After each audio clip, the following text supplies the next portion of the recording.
around some of these issues.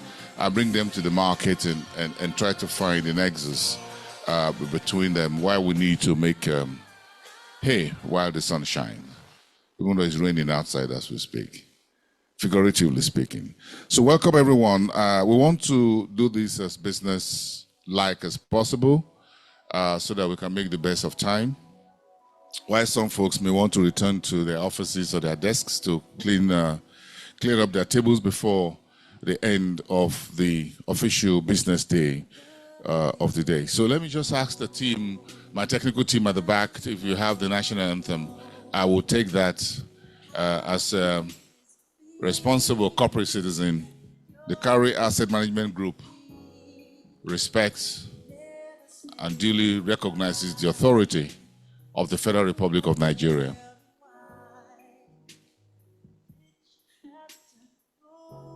So we have the national anthem. I would want us to quickly take that, and then we'll have a few introductions, then we'll go to the few opening remarks to get us on the way for this event.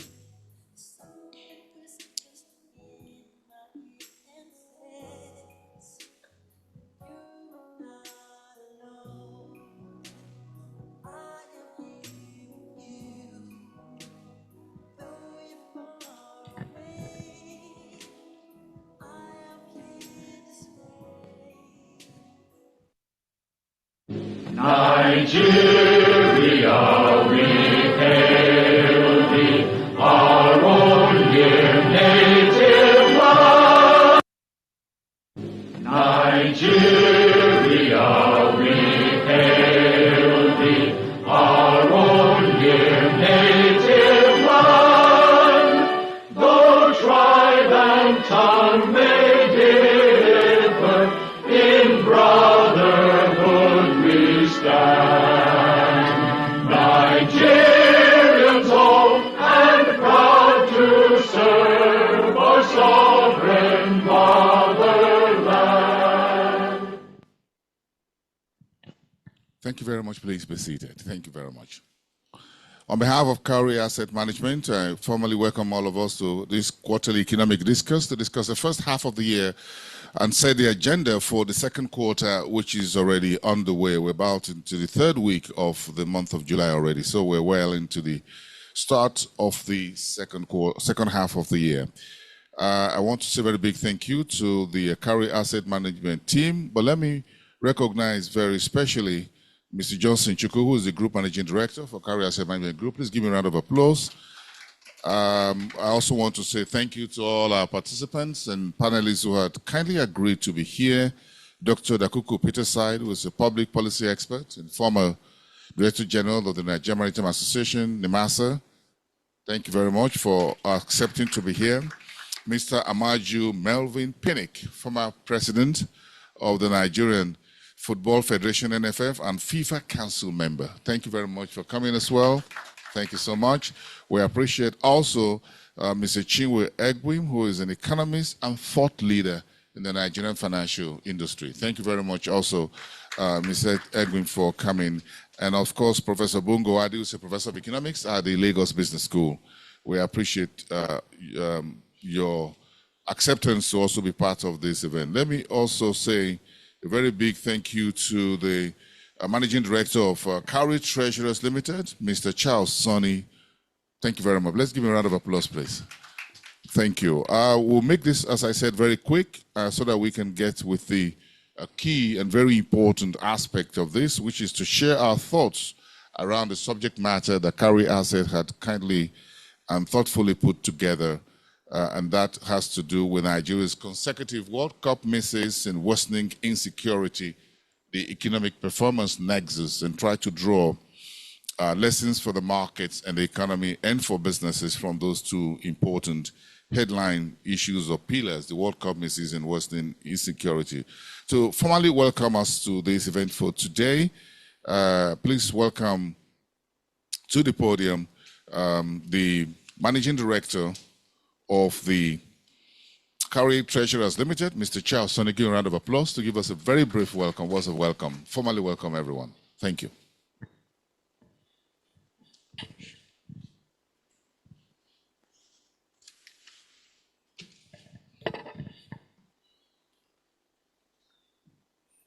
Good afternoon, distinguished guests, esteemed clients, members of the board, colleagues, members of the media, ladies and gentlemen.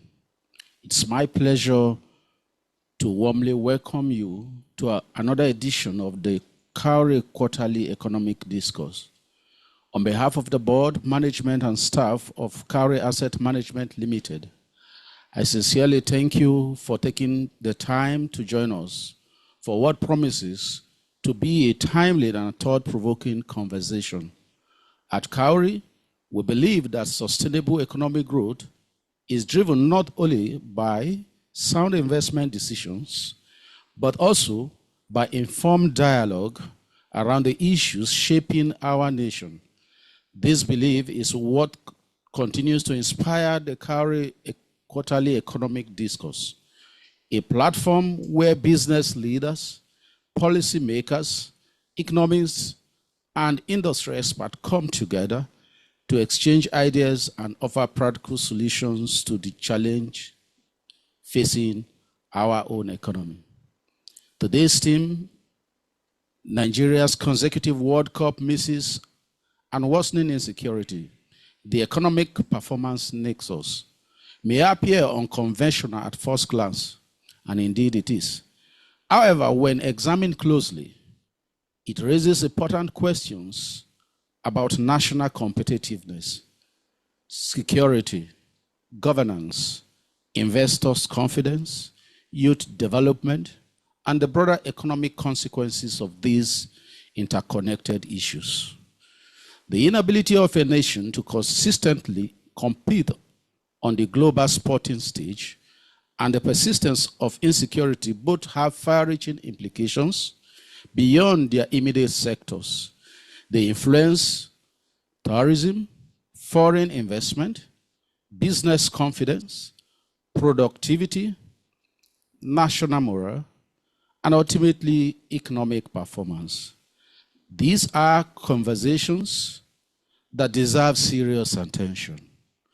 And we are delighted to convene such a distinguished panel to examine them from multiple perspectives.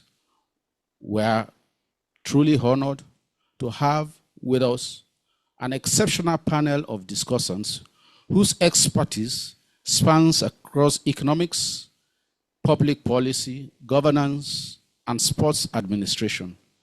I am confident that the insights shared today will enrich our understanding of the issues and provide valuable perspectives for policymakers, businesses, investors, and other wider engaged public practitioners. To our clients, thank you for your continued trust and confidence in the Cowry brand. Your partnership remains the foundation of our sources, and we remain committed to delivering not only superior investment solutions, but also thought leadership that contributes meaningfully to additional development in our nation. I also express our appreciation to our discussants today, moderator, media partners, and everyone who has worked tirelessly behind the scenes to make today's events possible. Ladies and gentlemen, I encourage us all to participate actively in today's discussions, ask questions, share perspectives, and engage openly as we collectively explore ideas that can help shape a more secure, competitive, and prosperous Nigeria. Once again, thank you for being here. It is now my pleasure to declare the Cowry Quarterly Economic Discourse officially open. Thank you, and I wish you a productive and insightful session.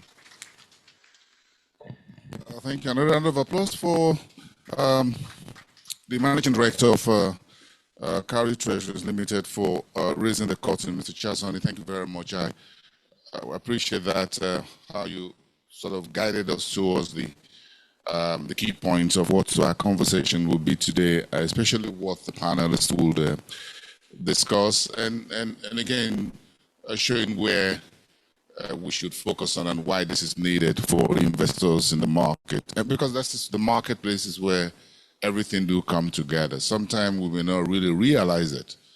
But again, it all comes down to the marketplace, whether it is Rwanda Tourism signing millions of dollars deal with the Aston Villa or so, and so it's all come down to the market, confidence in the economy, confidence in the business sector, getting every sector to move. And sporting industry of football in Nigeria should actually be, I have been expecting the first football club side to be listed on the market, and Cowry asset being the one to midwife the first, maybe from today, that will happen very soon with Oga himself here, have the first listed football club side for the Premier League. Maybe the Nigerian Premier League should just come, and then we can do business.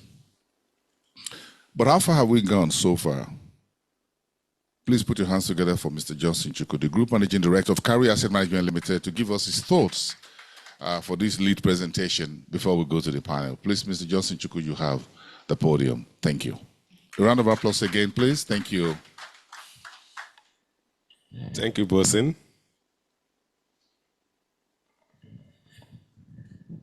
Good afternoon, all. Good afternoon, everyone.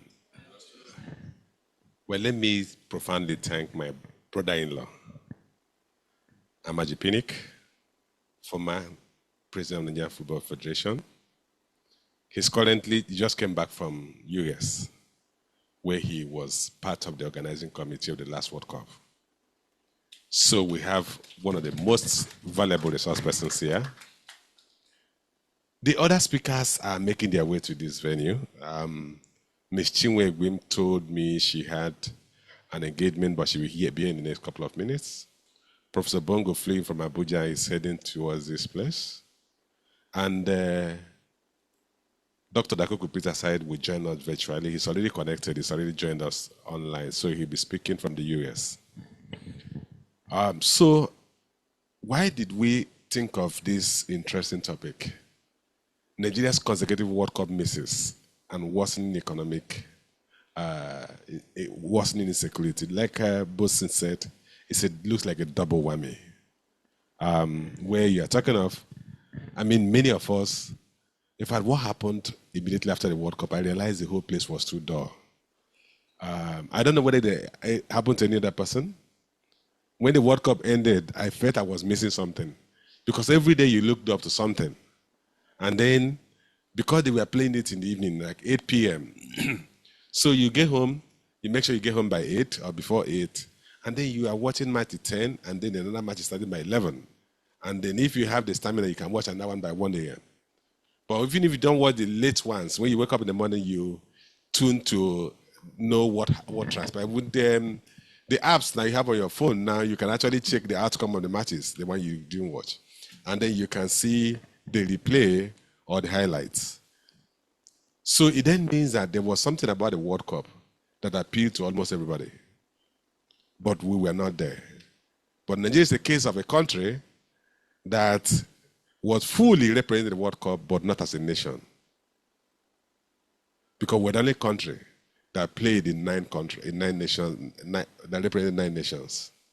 The only country. So if they have to give an award for a country with the most dispersed players, Nigeria will be the winner. So we'll be talking about why did that happen. So let's look at what we want to cover, what we want to speak today. The key question and headline framing today's discussion.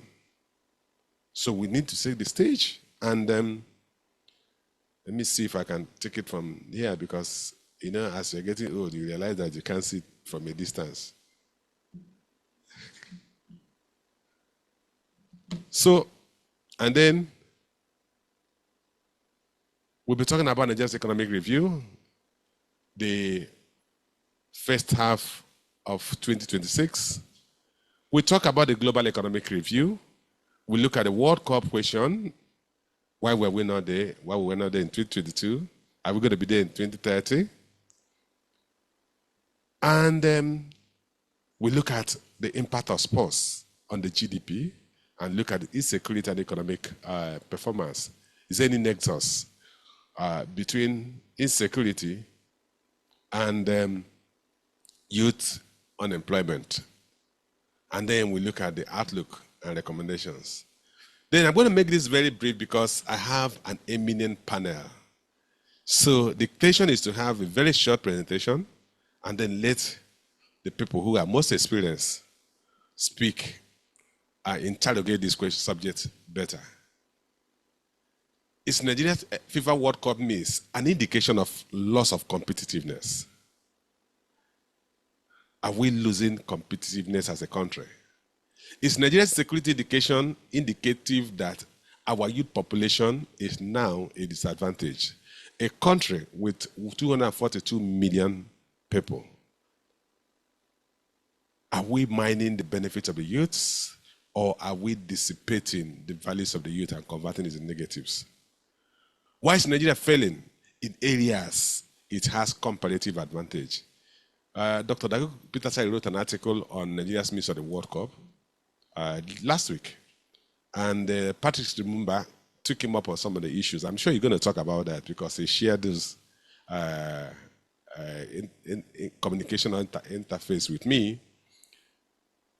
And the question is that it is not about every country going to the World Cup, because one of the issues that came up was, why is India not in the World Cup? Why is China not in the World Cup? Are they not big economies? But the issue is that when you fail in the area of comparative advantage, it becomes a problem. I don't know whether I am communicating with anybody. And that's where the problem is.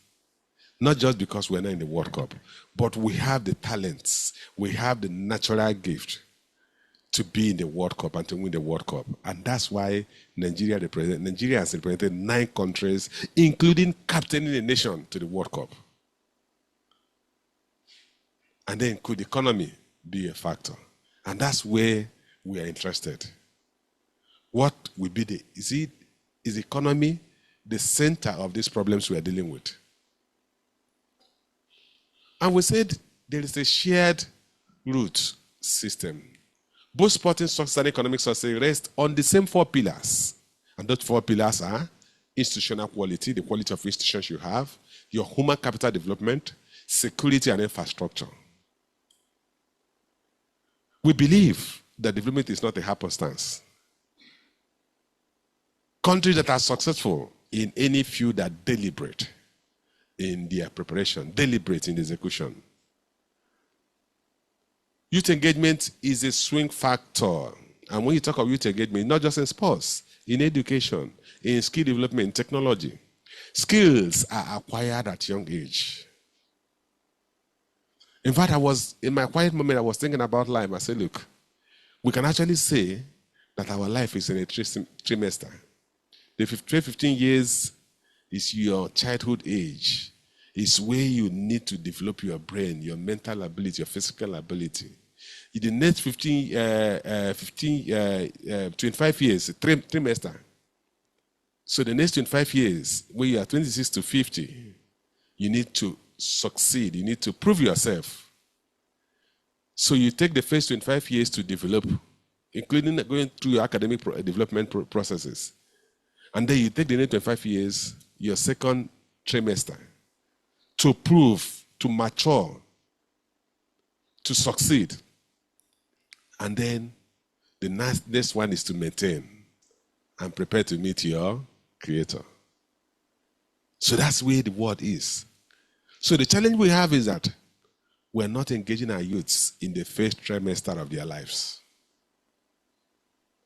And that development will come, like I said, beyond sport development. Everything about development takes place in the first trimester of a human life. And when you miss it, you missed it. I remember immediately after the Liberian Civil War, and I went to Liberia, and I had a meeting with the then president, Mrs. Shelley. Yes. Yes. And she said to me and the people that we were meeting with that we lost a generation. I said, I don't understand.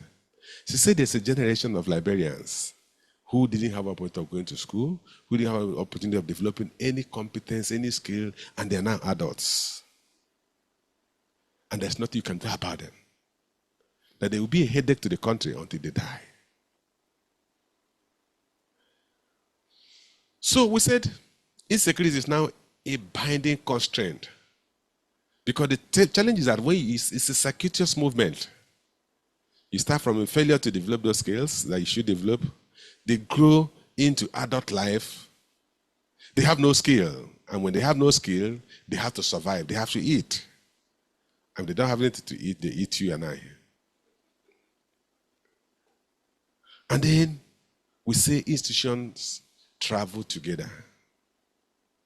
Countries with strong sports ecosystem also tend to show strong institutions and social cohesion. I was in Morocco in May. And I had been to Morocco some 20 years ago. And I was amazed at the level of development. And I asked myself, what is wrong with us? And I visited the World Cup stadium they are building. You know, they are one of the co-hosts of 2030 World Cup. And it is out of the world. And when somebody asks me that the North Africans looked at us, I say, we the one that looked at ourselves. Because if we do the right things, they will respect us. So, but let's start from looking at the global economic environment. The global economy pressured by the Middle East conflict. If you look at the graph there, you realize that the world economy is holding well, irrespective of the war between US and Iran. But then, the outlook is not strong. We have seen the IMF and the World Bank review their expectation of the global economic growth from 3.4% to 3.1% at best. And they're saying in adverse situation if it worsens. And I'm sure you are aware that there's already another conflict evolving there between Saudi Arabia and Yemen and Houthis. And that will create another corridor of conflict. And if that happens, then the impact will be more severe. But in effect, what we're saying is that despite the ability of the world economy to relatively maintain some level of stability, but the impact is already gradually sinking in. I'm sure you know that crude did over almost $100 last week. In fact, when I asked one of the major oil trading companies in the country about the crude price, they told me that the first 6 months of this year, Nigeria sold crude at $4 per barrel. And the last 3 months, that they sold at $107 per barrel. So the reality is that what you see as Brent price is far below the market price of countries that are not constrained by the Strait of Hormuz shipment bottleneck. So Nigeria happens to be one of them. And the impact of that is that the inflationary effect of that is affecting everybody in the world.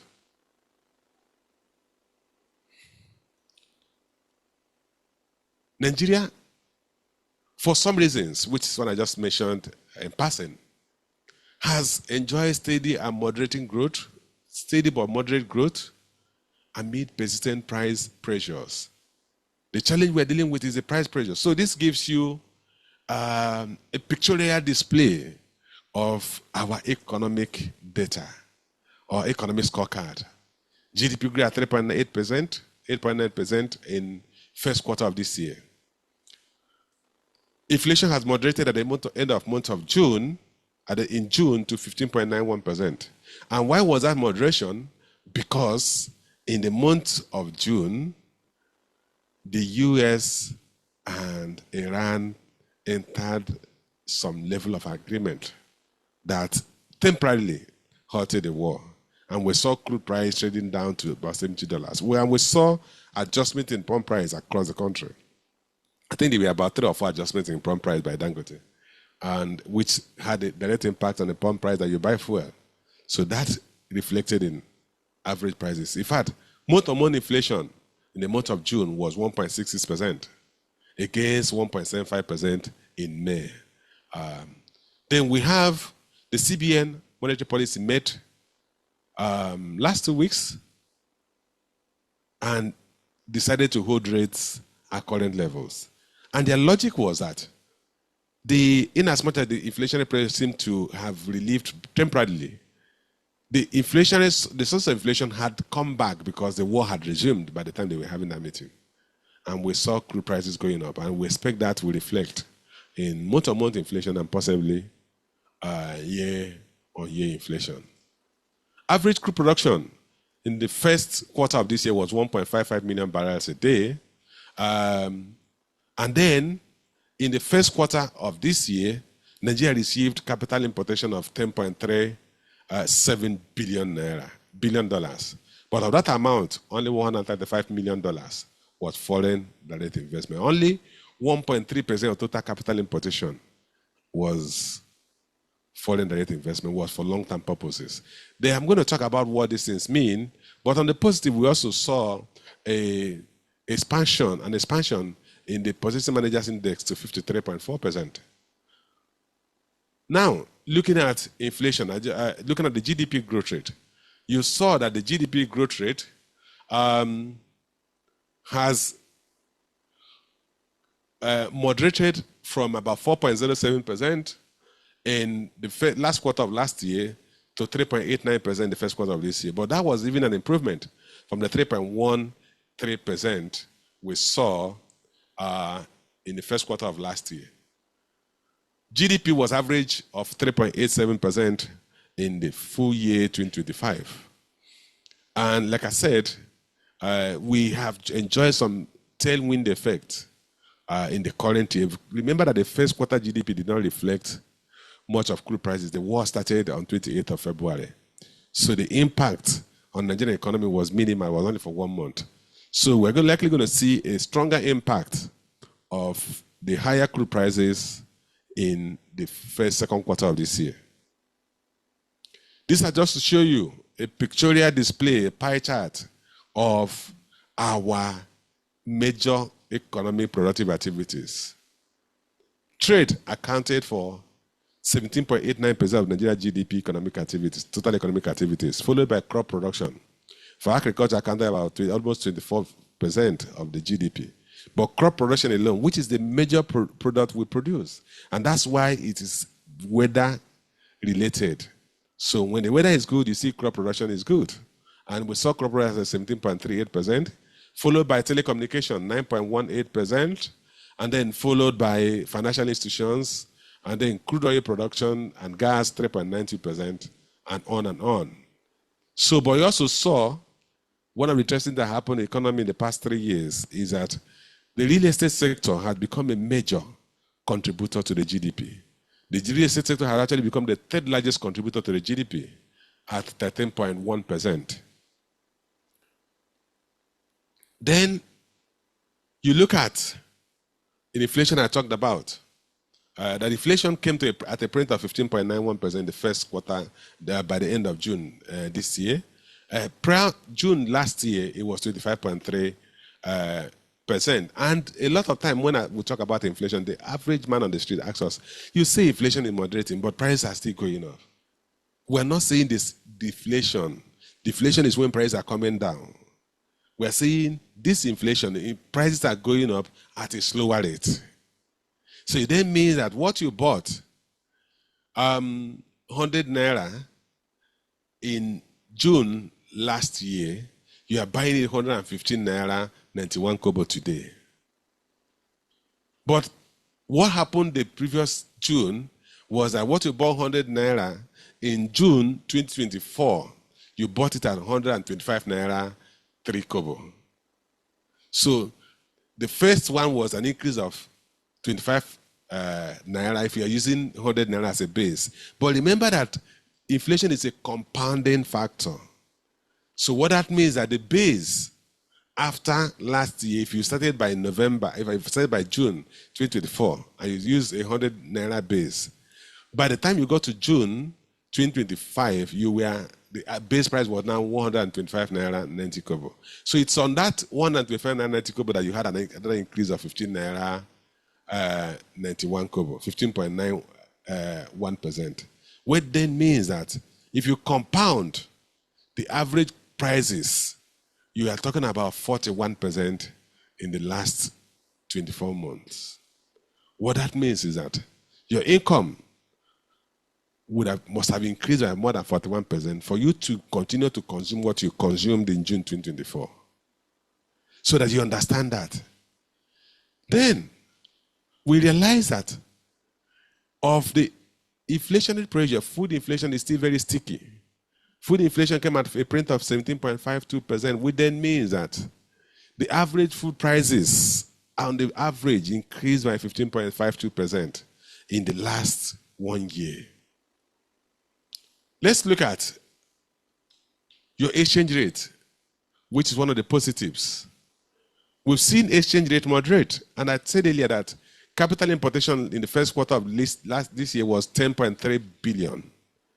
And then we also seen that crude production was about 1.55 million barrels, and prices have moved up. What that means is that you are seeing an improvement in your capital flow, in your foreign currency receipts. And when you are seeing an improvement in your foreign currency receipts, it boosts the capacity of your central bank to meet demand for forex. So we've seen instances where the demand for forex is below the supply for forex, and we've seen appreciation in the local currency. And we saw exchange rate moderate to 1,375 naira to $1 by the end of June. I know it had dropped to further to about 1,362 or 1,363 at the central bank level. Then you look at your external reserve.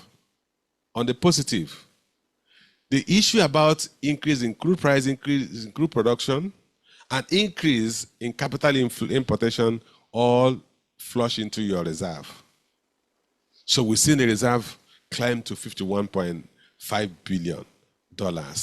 I understand that this reserve is the highest we've seen since January 2009. Then we look at crude prices. You can say I mentioned that earlier, that in June, crude prices dropped about $73 per barrel. But because the war resumed, it had averaged as high as $99 per barrel. Though today it moderated about $90 per barrel. But that is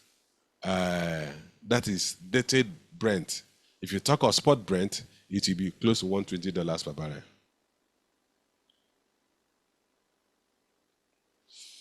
Like I said, I want to quickly run through this so that, because my brother said he's going to leave here by 5, so we'll be through before then. Then you look at capital importation report. I had talked about this earlier, and I said we received in the first quarter of this year $10.4 billion, of which only $135 million was capital importation, foreign direct investment. But if you compare this to what we received the entire 2025, 2025 we received only 23.2 billion. But the key thing about this is that we're seeing capital inflows, but it's just a large chunk of it is largely portfolio investment. It helps boost your reserve, it helps stabilize your exchange rate, but it is volatile. Now, the anchor of what we're discussing. This country. In fact, when I went to Morocco in May, at every point they see me, they ask me about which Nigerian player? No, among the current players. Osimhen. They were so, everybody in Morocco was so fond of Osimhen. And they asked me, why are you not in the World Cup? But good thing, we have a magic picnic here. He will tell us why we're not in the World Cup.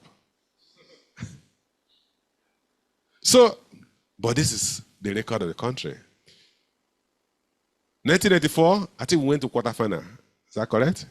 Or we got to knockout stages. 1998, 2002, by that time we had become a football powerhouse. We missed 2006, went 2010, 2014, 2018, and then we have had 2 consecutive misses. But like I said, we were a country, Nigeria in the FIFA World Cup, not as a nation, but as individual talents, individual players. So, if I ask you, like we ask in the Christian brethren, would anybody explain why you have a captain, you have defenders, you have everything that makes a team, all from one country, but playing for 9 different countries? Why couldn't these men form the national team? There are 16 of them. Why couldn't they form a national team? Michael Olise, Nani Madueke, Felix Mecha, Owen Goodman, Folarin Balogun. Folarin Balogun had a history in the World Cup. Because of him, Donald Trump called the FIFA president. He didn't call him. Well, it was a claim. So, but in any case, they canceled his World Cup. Canceled his red card or suspended it. And then you have David Alaba. He was the captain of Australia. You have Imo Kone. Despite the South Africans pursuing Nigerians, they had a Nigerian play for the national team. And the young man played very well. When I looked at him, if I were him, I would just walk out of this pitch so that they would know that they shouldn't pursue my brothers and sisters. You have Manuel Akanji. You have Bukayo Saka, my Arsenal player. Gone out for life. Well, look at me. Then you have all these wonderful players, but they were not there as players for Nigeria. But let me tell you that countries are very deliberate when it comes to World Cup. The World Cup ended when? 10 days ago. Countries are already preparing for 2030. Jurgen Klopp, Germany has engaged him to take over the leadership of the coaching of their country. Jorge Jesus is taking over in Portugal. Mark van Bommel taking over in Belgium. Diego Forlan, we know him, taking over Uruguayan team. Rafael Marquez, Mexico. Slavan Bilic, Croatia. We did not qualify for the World Cup, but we did not change our coach. Those that qualified did well, but they didn't win the World Cup. They're already rebuilding. So I would need to hear from these wonderful people while we're going to start rebuilding. Okay, so I'll just quickly go through. The interesting thing about Nigeria, which is what we're talking about, is that the demographics speak for us. Look at the demography. The age at which you catch them young is between the age of 0 and 14. 42% of Nigerians are that age. That's when you develop the talents. That's when you groom them. They play active football and become superstars at the age of 15 to 24. 19% of the population are in that age category. Some of them keep playing until they are 30. So you have another age bracket of 25 to 30 to 54, 31% are in that age bracket. And then those are our group age members. We only account for 4% of the Nigerian population. So if you look at this, you know we have the raw talent, but what are we doing with it? The football economy is huge. It has impact on your GDP, it has impact on employment. And the value chain of the football as a profession is huge. It has impact on media broadcasting. It has impact on advertising, Fly, Emirates, and all those things. Visit Rwanda.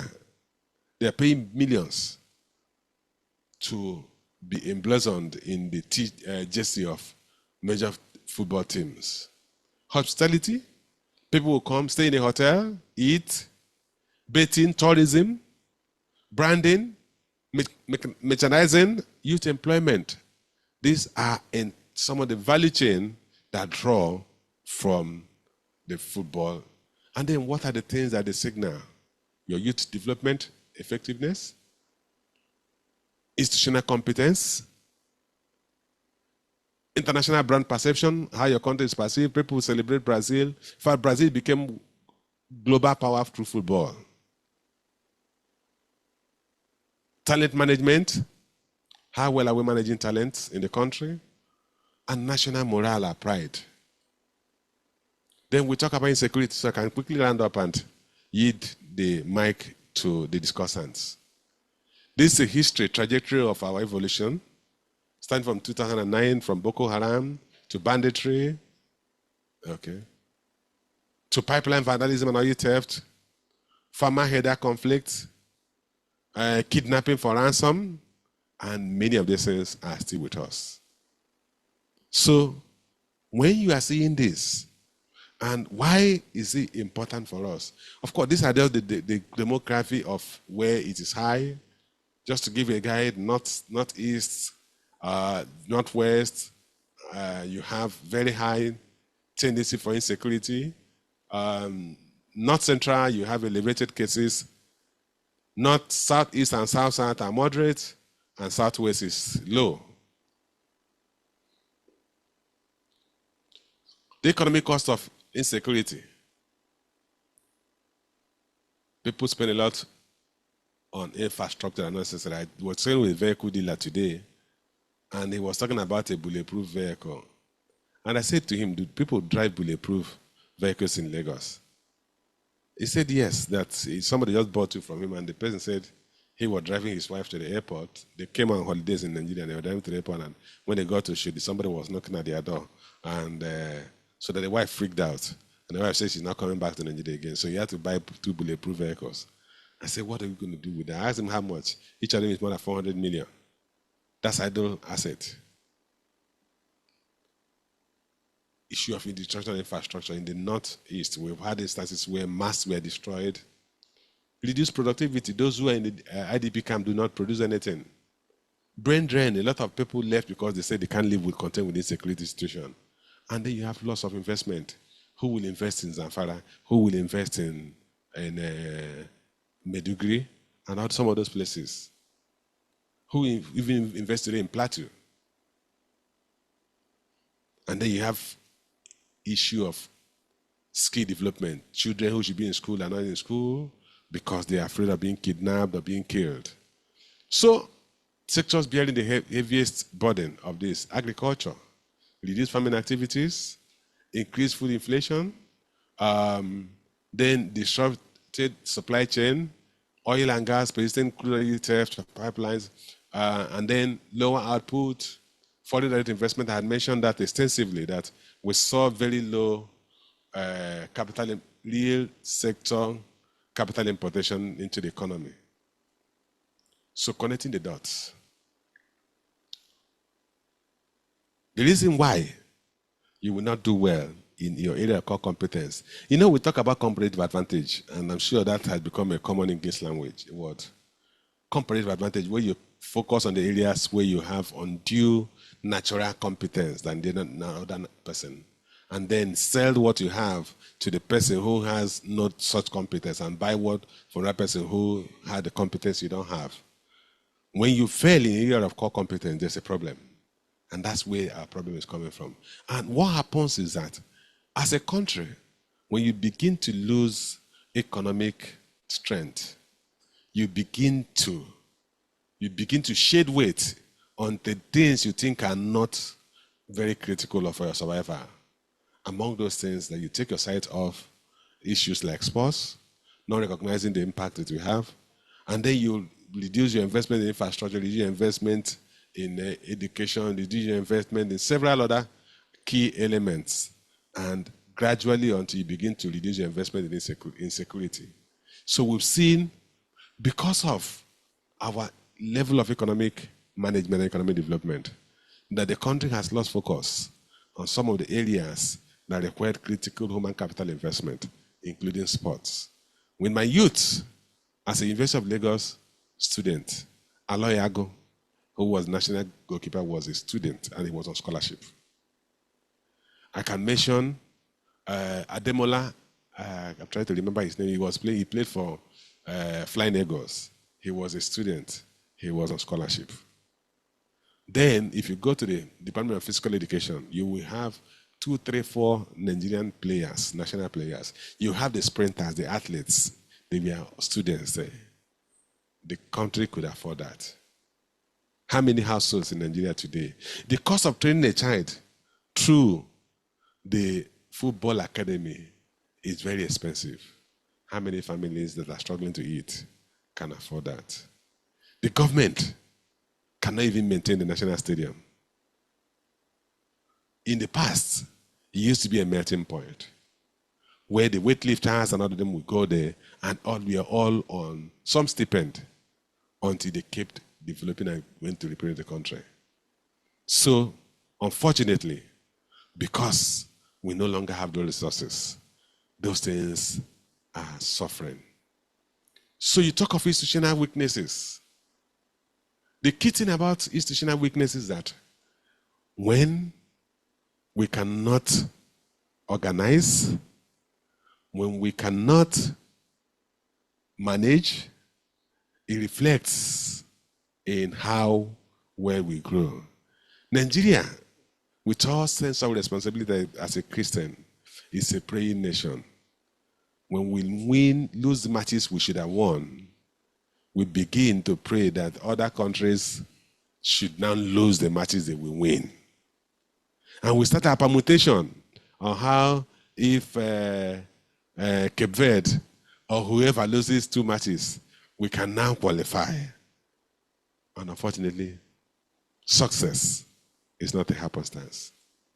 We need to focus on development, human capital development at the fundamental level. We need to develop economic opportunities that will allow households earn enough income to have discretionary income to invest in things that are not just to eat food. We need to go back and look at our level of productivity. We need to grow our GDP like countries in Africa are also doing. So it's only when we do that that we'll be sure that we'll not have another World Cup failure. Key elements: education, sports development, innovation, technology, research, security, and entrepreneurship. These are areas that we are failing, that are manifesting in our inability to compete in areas where we have competitive advantage. And when you talk of competitive advantage, they are God built us in some ways. Those of us in West Africa have the stamina for sprinting, have the stamina for physical activities, but we seem not to be minding it. God has given us a population of 242 million people. 42% are in the active, productive age. And that set is in the developmental stage. We need to develop them so they will mature into the population that will represent us. I think on that note, so that we can bring in the discussants, I can see my sister Chime has come in. We need to learn a few things from Morocco: long-term planning, football academies, infrastructure development, governance reforms. They are fellow Africans. They've done it and done it right. Morocco came, last World Cup, they got to the semi-final. And we know that we can do it better than them. What are the things we need to do? I've mentioned them: economic development, macroeconomic stability, security, sports, governance. And finally, what do we think will happen to the economy? We think the economy will grow this year between 3.8 and 4.2%, provided we maintain macroeconomic stability. What are our concerns? Electionary activities. We think they need to manage the electoral process more effectively to avoid unintended issues. We think the government may engage in its expansionary budgetary expenditure to win over electorates, and that will lead to liquidity suffix that could trigger inflationary pressure. We think inflation can also come from increase in energy costs, because the war has started again, and Hutu and Saudi are now at daggers drawn. And then we are worried at the rate at which government accumulating debt. Because if that continues, we're going to have a situation where the government will struggle, or we need to print money to meet their repayment obligations. In conclusion, Nigeria's consecutive World Cup misses and worsening insecurity may not directly cause weaker economic performance. Rather, they may be manifestations of the same challenges: declining national competitiveness, driven by weak institutions, inadequate human capital development, and persistent governance deficit. Thank you all. Please, let's keep the applause going. Please, let's keep it going. Let's keep it going. We just I take that from Harvard, and you know how much you'll be paying. Well researched. Mr. Johnson Chukwu, perhaps as you advised in your keynote address, I think we should just pray and then end this quarterly discourse. So let us pray, everyone. Now, let us pray as we bring on the panelists. By the way, talking about national competitiveness, anyone remember we set up the National Competitive Council of Nigeria? NCCN? Yeah, I'm sure. It's all faded into long memory, isn't it? It's not dead, but it's somewhere there hanging somewhere. I'm not sure. I can't remember the last time anyone talked about that National Council on Competitiveness of Nigeria. I think it just simply faded out. And I spoke to the gentleman who was the head of that organization a few times on TV, doing one or two interviews. And I think he just, I think they just resigned to whatever happens to it as another government fancy, as it were.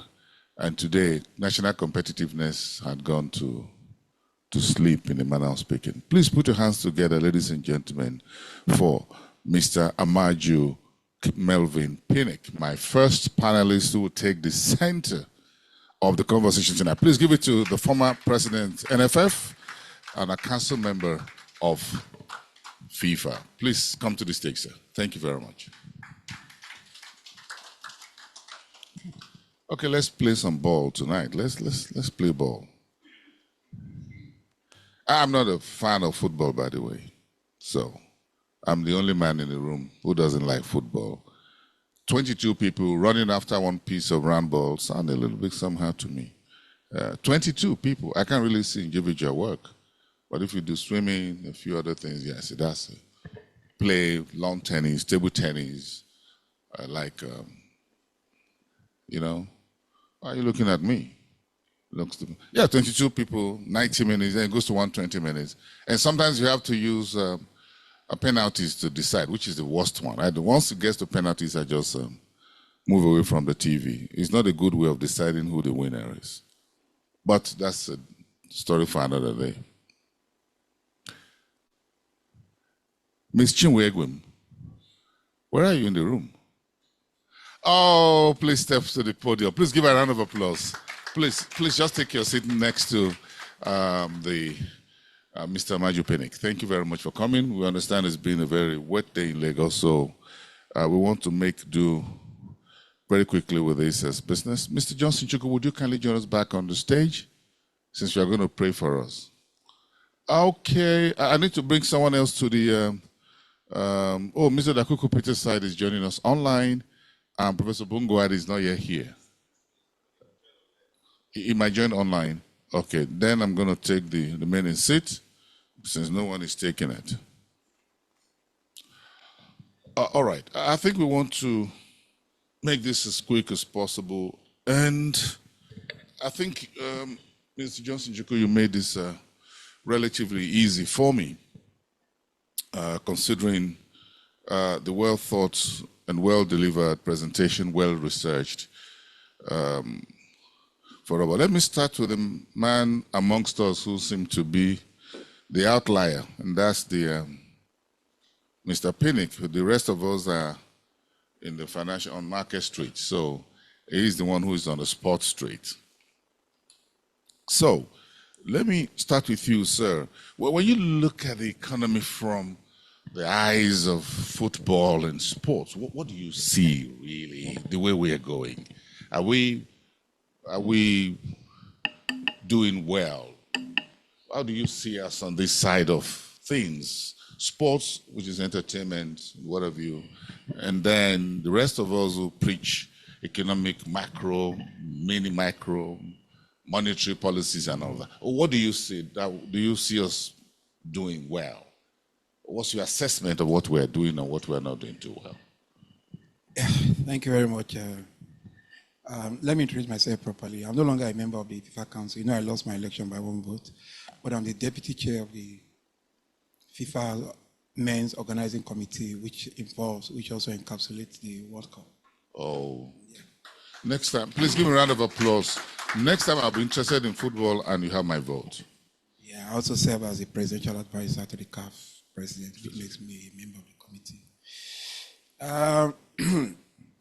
When my Ogo called me, I think I was in Canada then, you know, I was in charge of some venues, and wanted me to come for this event. I said it was going to cost him a lot because I'm meant to have traveled straight to London, then take my family, we'll go on our cruise. But you have to bring me to Nigeria. You know what that involves, so get ready to write your check here. But a lot has been said about Nigeria not competing in the last 2 World Cups. I think we'll come to that. But there's definitely a synergy between football and also the socio-economic impact or whatever it is. Because you cannot isolate one from the other. Football is business. It depends on how you perceive it. It depends on how you see it. It depends on how you want to throw it into the ring. In Nigeria, it can be a social or a creative or an entertaining or a fitness thing. But in the world, it's big business. In the UK, it's not what you can comprehend, where you have the head of the FA sits with the King of England every Tuesday to ask, oh, there's no problem in football. Because if there's a problem, there's a massive problem in the economy. That's how football is taken very seriously in other part of the divide. Hans J. Morgenthau, in his book Politics Among Nations, highlighted factors that make a country a superpower. The first thing he said was natural resources. In Nigeria, we have that in abundance. The second thing he said was that of population, which even if you subdivide it into quality and quantity of the population, we have all. This quality, maybe Agege is quantity, or whatever. I'm not trying to, so we have both sides of the population. He also talked about agricultural potentials, which of course we have limitlessly. In fact, there's no part of Nigeria that is not arable in terms of agri. I'm a farmer as well, so. Then talk about industrial capacity, natural morale. But the most elemental factor that he said that makes a country a superpower is that of leadership. Because leadership is the only animate factor.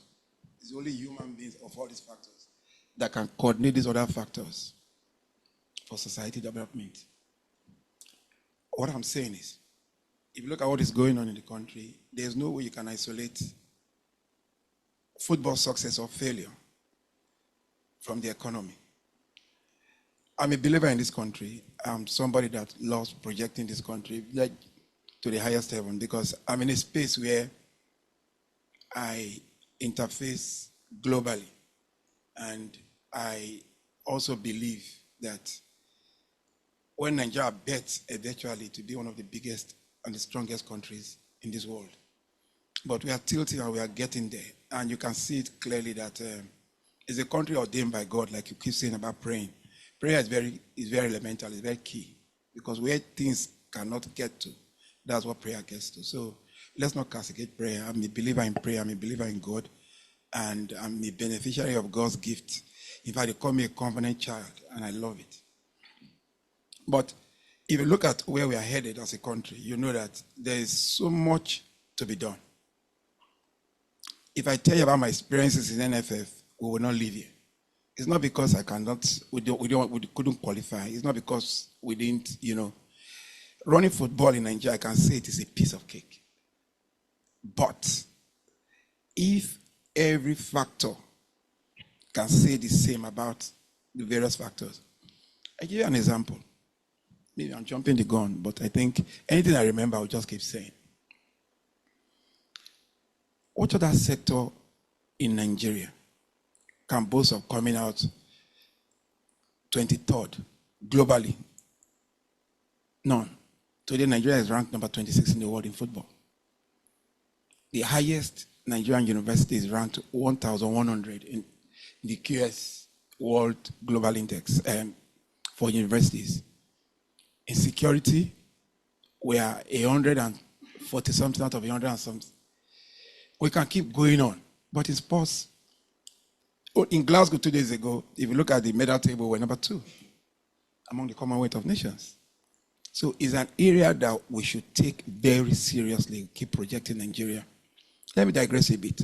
As I was checking out of my hotel, the Lotte Palace Hotel in New York, exactly a week ago, exactly this time last week, when I checked in, because, we're going around, you can imagine Miami, Dallas, Houston, all this. We got into New York on Wednesday, after the game in Atlanta. So when I checked into my suite on the 56th floor, I opened my safe, kept my jewelry. I saw a watch in the safe. I took it out. It was a chopper with diamonds.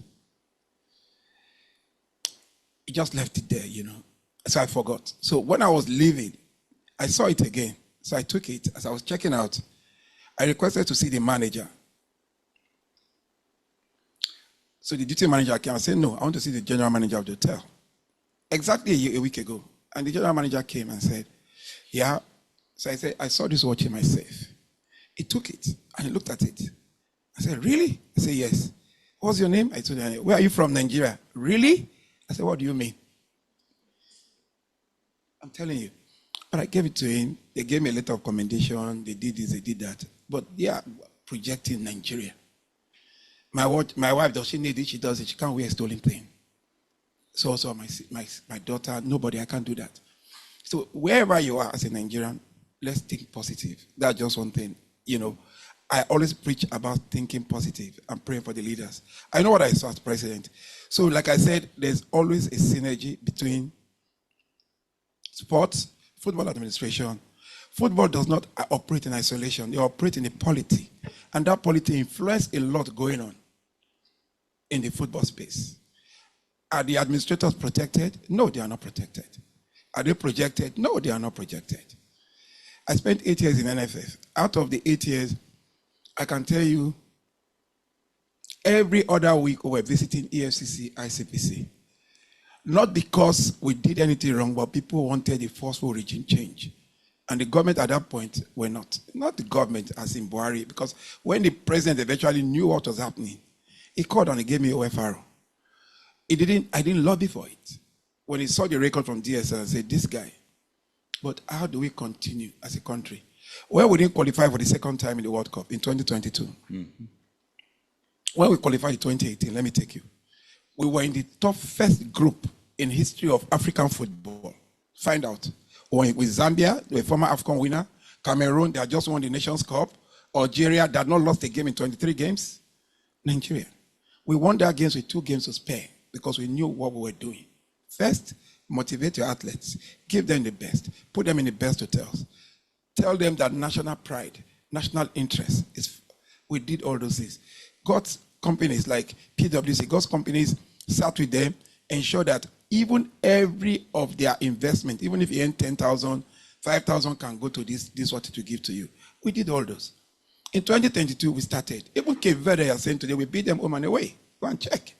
But the new format came where you just need to win the last game. We didn't lose to Ghana. We didn't win, but the away goals rules took us out. But eventually, we didn't go for the World Cup. That was my saddest moment. But guess what? People were praying for us to lose so that Pinnick will leave. Not because we're not competent, but because people did not like exactly what we're doing. I give an example again. We went to the villa. When I was talking about 80% of our funding were from private sector, because when I came in, we were 100%. That is, NFF was below 100. We didn't have any sponsors. It was very bad that we had to pay for jerseys. Pay. We had to pay for jersey for a game. After just winning the Nations Cup in 2013. It was really bad. And I asked myself, what am I doing here? Why did I contest for this election? Yeah, I did. But I had to go home and said, listen, you cannot fail. And the first thing we did, I called Bismarck Rewana, you can ask him. I want you to consult for us as a financial consultant. We got BWC, we even got Bain & Co. We wanted people to look at things differently. But some institutions will want that.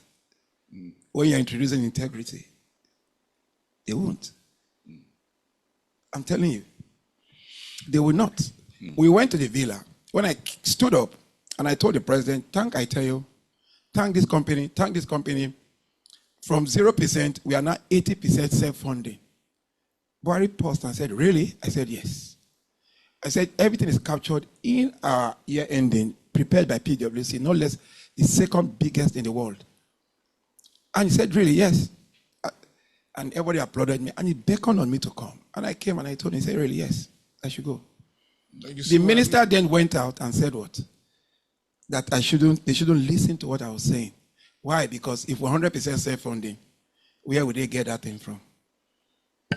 You see why I said you should come to the market. Mr. Johnson Chukwu, we need to take his financials for the last 5 years and just bring it to the market. Thank you so much. And I'm sure there's a whole lot there. But you see, the point here is that, Madam Chinwe, it looks like the sports folks are taking our lunch. Because I thought we are beating them in some of the biggest parameters.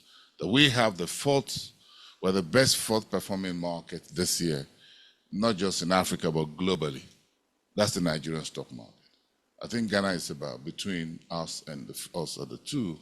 In terms of the positive data of the financial market, even in terms of central banking, Nigeria still ranks. So our financial market also rank among the best in the world. So I think from sports to the financial market, we are also doing really, really well. We are commended. Globally speaking. And I love that. But I want us to structure this a bit between sports, the market, investment, and security. Madam, Ms. Egwim, I'm looking at our foreign direct investment, monetary, fiscal policy actions that have helped us to ramp up on inflows. But as far as those inflows are divided into both portfolio and foreign direct investment, how much more do you think we need to do? At the last ranking that I saw, Egypt was leading Africa at about $15.1 billion in FDI. We're at number 4 position with about $4-something billion. For the number Johnson just showed us, we did just about $152 million. And I'm sure that's enough for this street alone in Victoria Island, not for the entire 220 million of us. What are your thoughts? How can we redress that quickly? Okay, not me quickly. How can we address the FDI issue, right? Well, if you do that quickly, I will appreciate it. I'm not going to do it quickly, though. Thank you so much for having me here. When I saw the invitation, I gasped. I was like, what am I going to talk about with sports? Because I'm not a fan of football. But obviously, by proxy, with my dad and my siblings, I tend to follow some of the dynamics that are going on with football. And I think the best way to answer your question is to try to, create some kind of macro interlinkage. You did say that in terms of financial performance, we're doing well. Beyond that, even with the macro story right now, Nigeria is well positioned. When you look at indicators like the reserves, what we're seeing with exchange rate throughout this year has been stable at a particular range. And, over the past few weeks, I've been running series of mid-year economic outlook retreats. And I would say that the challenging indicator has been inflation, because in as much as we're seeing a healthy macro story from a government perspective, when you go into the micro, consumer purchasing power is still extremely weak. Pockets are squeezed and purses are pinched. So you're asking about FDI. Capital importation data has been healthy. I think the latest is Q1 for 2026. And what we did see was that portfolio investment inflow accounted for the chunk, almost 90% if I'm to approximate, while FDI was weak. FDI is long-term investments. So when we engage with specific investors, throughout my different roles in different financial institutions, there's one thread that keeps repeating itself, and that is security. That's one of them. Policy consistency. That's the second. And just the comfort that if they come in with their investment for long term, they're able to exit with ease. So if these three core elements are not addressed, FDI inflow will continue to be challenged, right?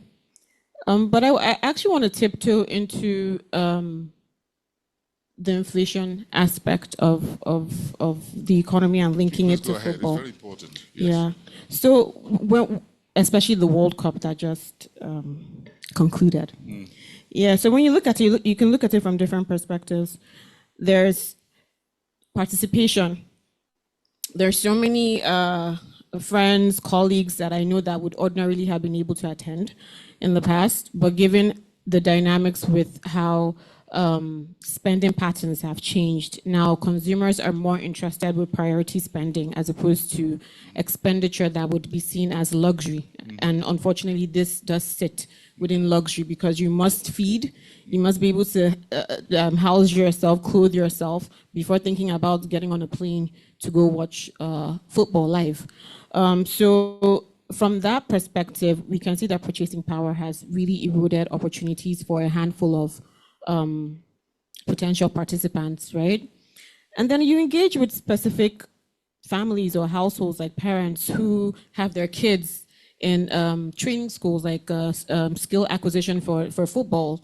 Some of them have had to stop or pause those activities because, again, when you look at the household consumer basket, you're looking at school fee first before you think of an extracurricular activity like football training. So there are interesting interlinkages. I would have said exchange rates, but that's one indicator that would always keep me up at night. But this year, it's been relatively stable, so I'm not going to touch on that. But yeah, so those are my thoughts. I appreciate that. Please give a round of applause, please.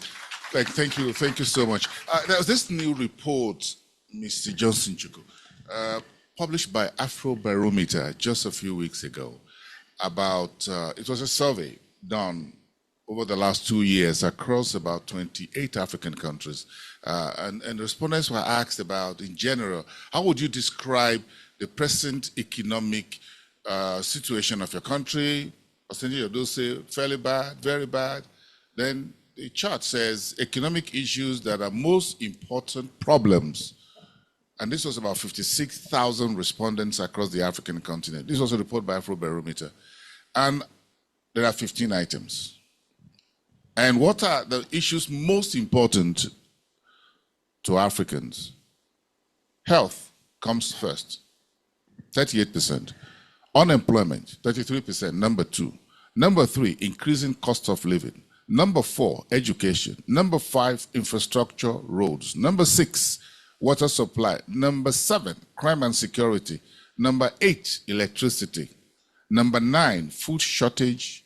Number 9, poverty and destitution. Number 10, corruption.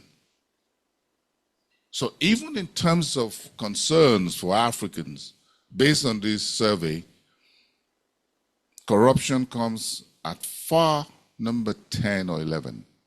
And just 8% Africans are more concerned about health, unemployment, and increased costs of living. Okay. Can you situate that for me within the reforms that we've done and why we keep saying whether those reforms are sufficient and are they necessary? Necessary and sufficient, what more do we need to do so that we don't miss not just the World Cup? We can bring the World Cup in, we can fix insecurity as well.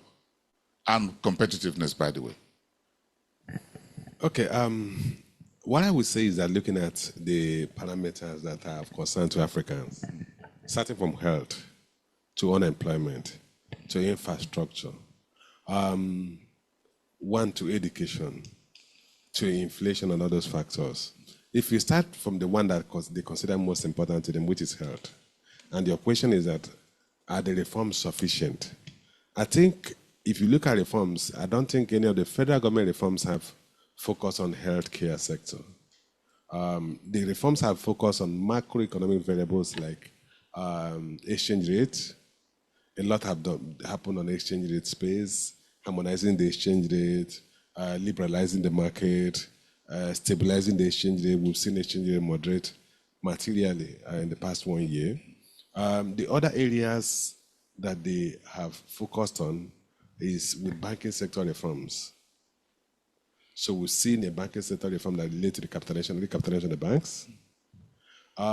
So those are what you may consider as the most pronounced areas of intervention of the government. And then you look at the downstream oil and gas sector, harmonizing liberalizing the oil and gas sector, removing the subsidy on petroleum products. And those have multiple effects on the economy. So if you go to the scoring card you just mentioned, would I say the reforms have been sufficient? Necessary or sufficient already? Yes. I would say that for you to understand the reforms we've implemented, the impact of the reforms that we've implemented, you have to segment the impact into two broad segments. One is as it relates to the macroeconomic environment. Two, as it relates to the households. At the macro level, some of the data I published here indicate that the macroeconomic environment has shown some level of stability. I said that reserve has moved to about 51 billion, the highest so far since 2009 December. We said inflation has moderated to 15.91%. We said that we don't have the unemployment figure, which is one of the areas of concern from the report you presented. So if you look at the capital market, we've seen a capital market that gained over 54% so far this year. We see capital importation. The first quarter of this year was $10.4 billion. Entire last year was $23 billion. So in the first quarter of this year, we've almost done half of what we did the entire year, 2025. So that's also, we have seen crude production has moved to about 1.55 million barrels a day. Luckily for us, the tailwind effect of the war in between US and Iran has led to Brent trading above close to $100. So that has also helped to boost our reserve. So at the macro level, one would say that, look, the economy has done fairly well. At the micro level, which is a household, I said inflation last year, June, was 15.4%. This year, June, 15.9%. Overall, inflation compounded for the past 2 years over 41%. Household income has not increased by as much as 41% in the past 24 months. So that means an average Nigerian household has suffered erosion in their purchasing power, in their standard of living. So for an average Nigerian household, the economic situation has worsened for an average Nigerian household. So we need to put in both compartments. So which takes us to, are the reforms sufficient? The reforms have largely been at the macro level, macroeconomic level. The factor that will address the deterioration in the standard of living of average citizens have not been addressed, which is one of the concerns you mentioned, unemployment. We need to come up with a policy framework that will stimulate real sector productive activities in those critical sectors that we have relative competitive advantage. The topic of this presentation was largely about that we are non-mining. We are actually failing in areas where we have comparative advantage. So a country with the kind of demography we have in terms of youthful population, look at the size, about 42% are between the age of 16 and 24 years. That is a very strong labor force anywhere in the world. Most of them are not employed. And to worsen matters, many of them don't have skills. I've heard narratives said that, look, the people who felt that you can turn children into beggars when they were children forgot that the children will become adults and they will no longer be able to live on begging. And because they no longer, even if they try to beg, they look menacing. And well, you can't give them stipend again, and they will take it by force because their muscles are bulging. So we have a large pool of the youthful labor force that are not employable. Labor capital. Yes. And therefore, we are not able to take full advantage of the benefits of a large populated country. Thank you so much. Let me quickly throw this online to Professor Bongoadi, Professor of Economics at the Lagos Business School. Professor Bongoadi, can you hear me loud and clear?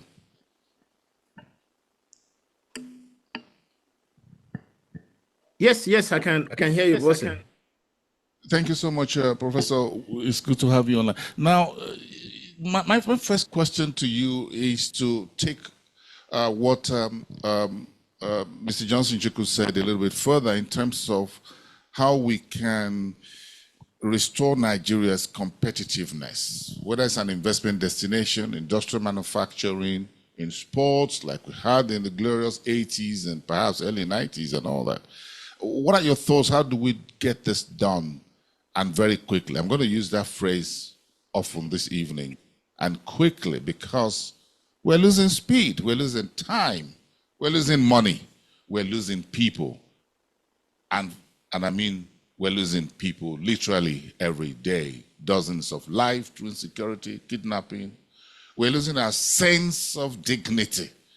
When teachers and school children are kidnapped and being shown on television by criminal entrepreneurs who have capitalized on them. And what are your thoughts? Let me give you the space to give me a few. How to restore national competitiveness? Well, Bosin, I don't know why you've chosen to ask me a very difficult question, and you want a very quick answer. Unfortunately, the question you asked does not admit of any quick fix, any fast response as such. Please Because competitiveness, just like my sister Chinwe said earlier about FDI, is a long-term thing. So you just don't wake up and become competitive. So somebody's competitive means that the person is the best. And to be best, you need to have put in the work. And that takes a lot of time and a lot of deliberate, intentional effort. So the same goes for an individual, the same goes for a country. And, these days, we are not just talking about, sectoral, or picking winners, industry sectors to support. The age and time in which we are talking about, every sector at the same time. So call it capability orchestration. And so you begin to break it down sector by sector in Nigeria, you will see that is a far cry. Mr. Chukwu, pointed in that aspect, looking at health and all that. So yes, we are missing out, and it's beginning to appear like time, we're running against time. So first, there is a physical dimension, tangible things that we need to do, which, of course, we have to talk about infrastructure. And then the second one is the mental technology. So two types of technology, the physical technology, which we need to build.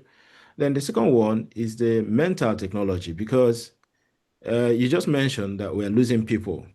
Now, I don't want to go to, the fatal one where, the criminal entrepreneurs killing people every day, insecurity all over the land.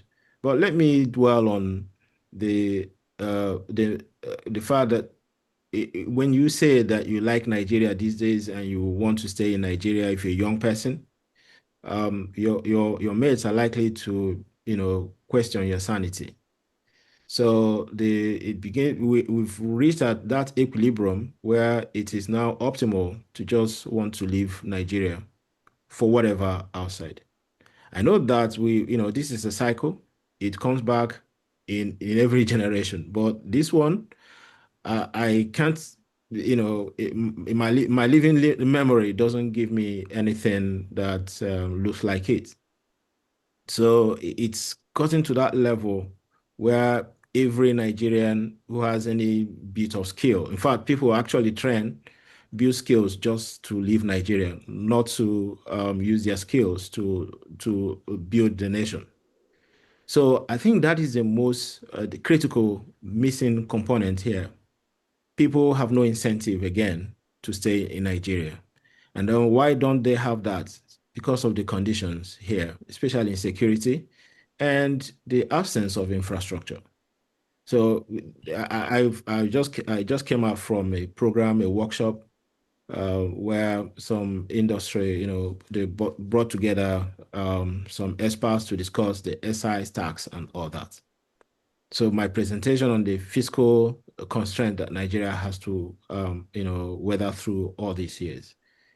And then so the question that came up from that room was, should we really be increasing taxes?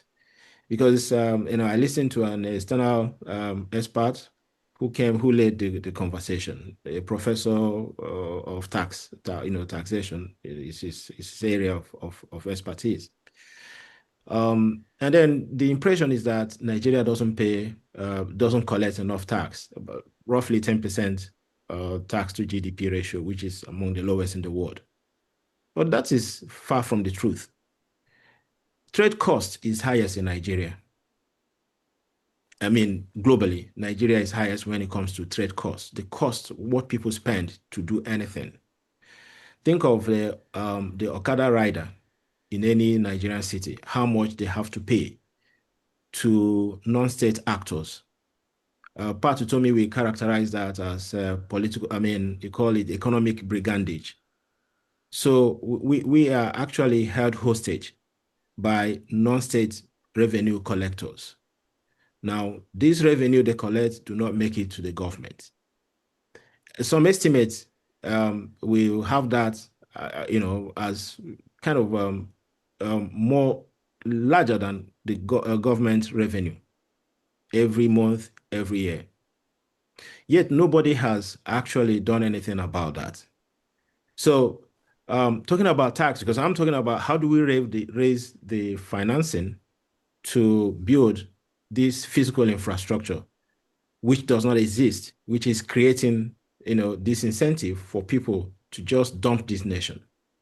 Because there's no infrastructure, there's no investment in education, even though the GDP seems to be stabilizing, but it's not it's a jobless growth.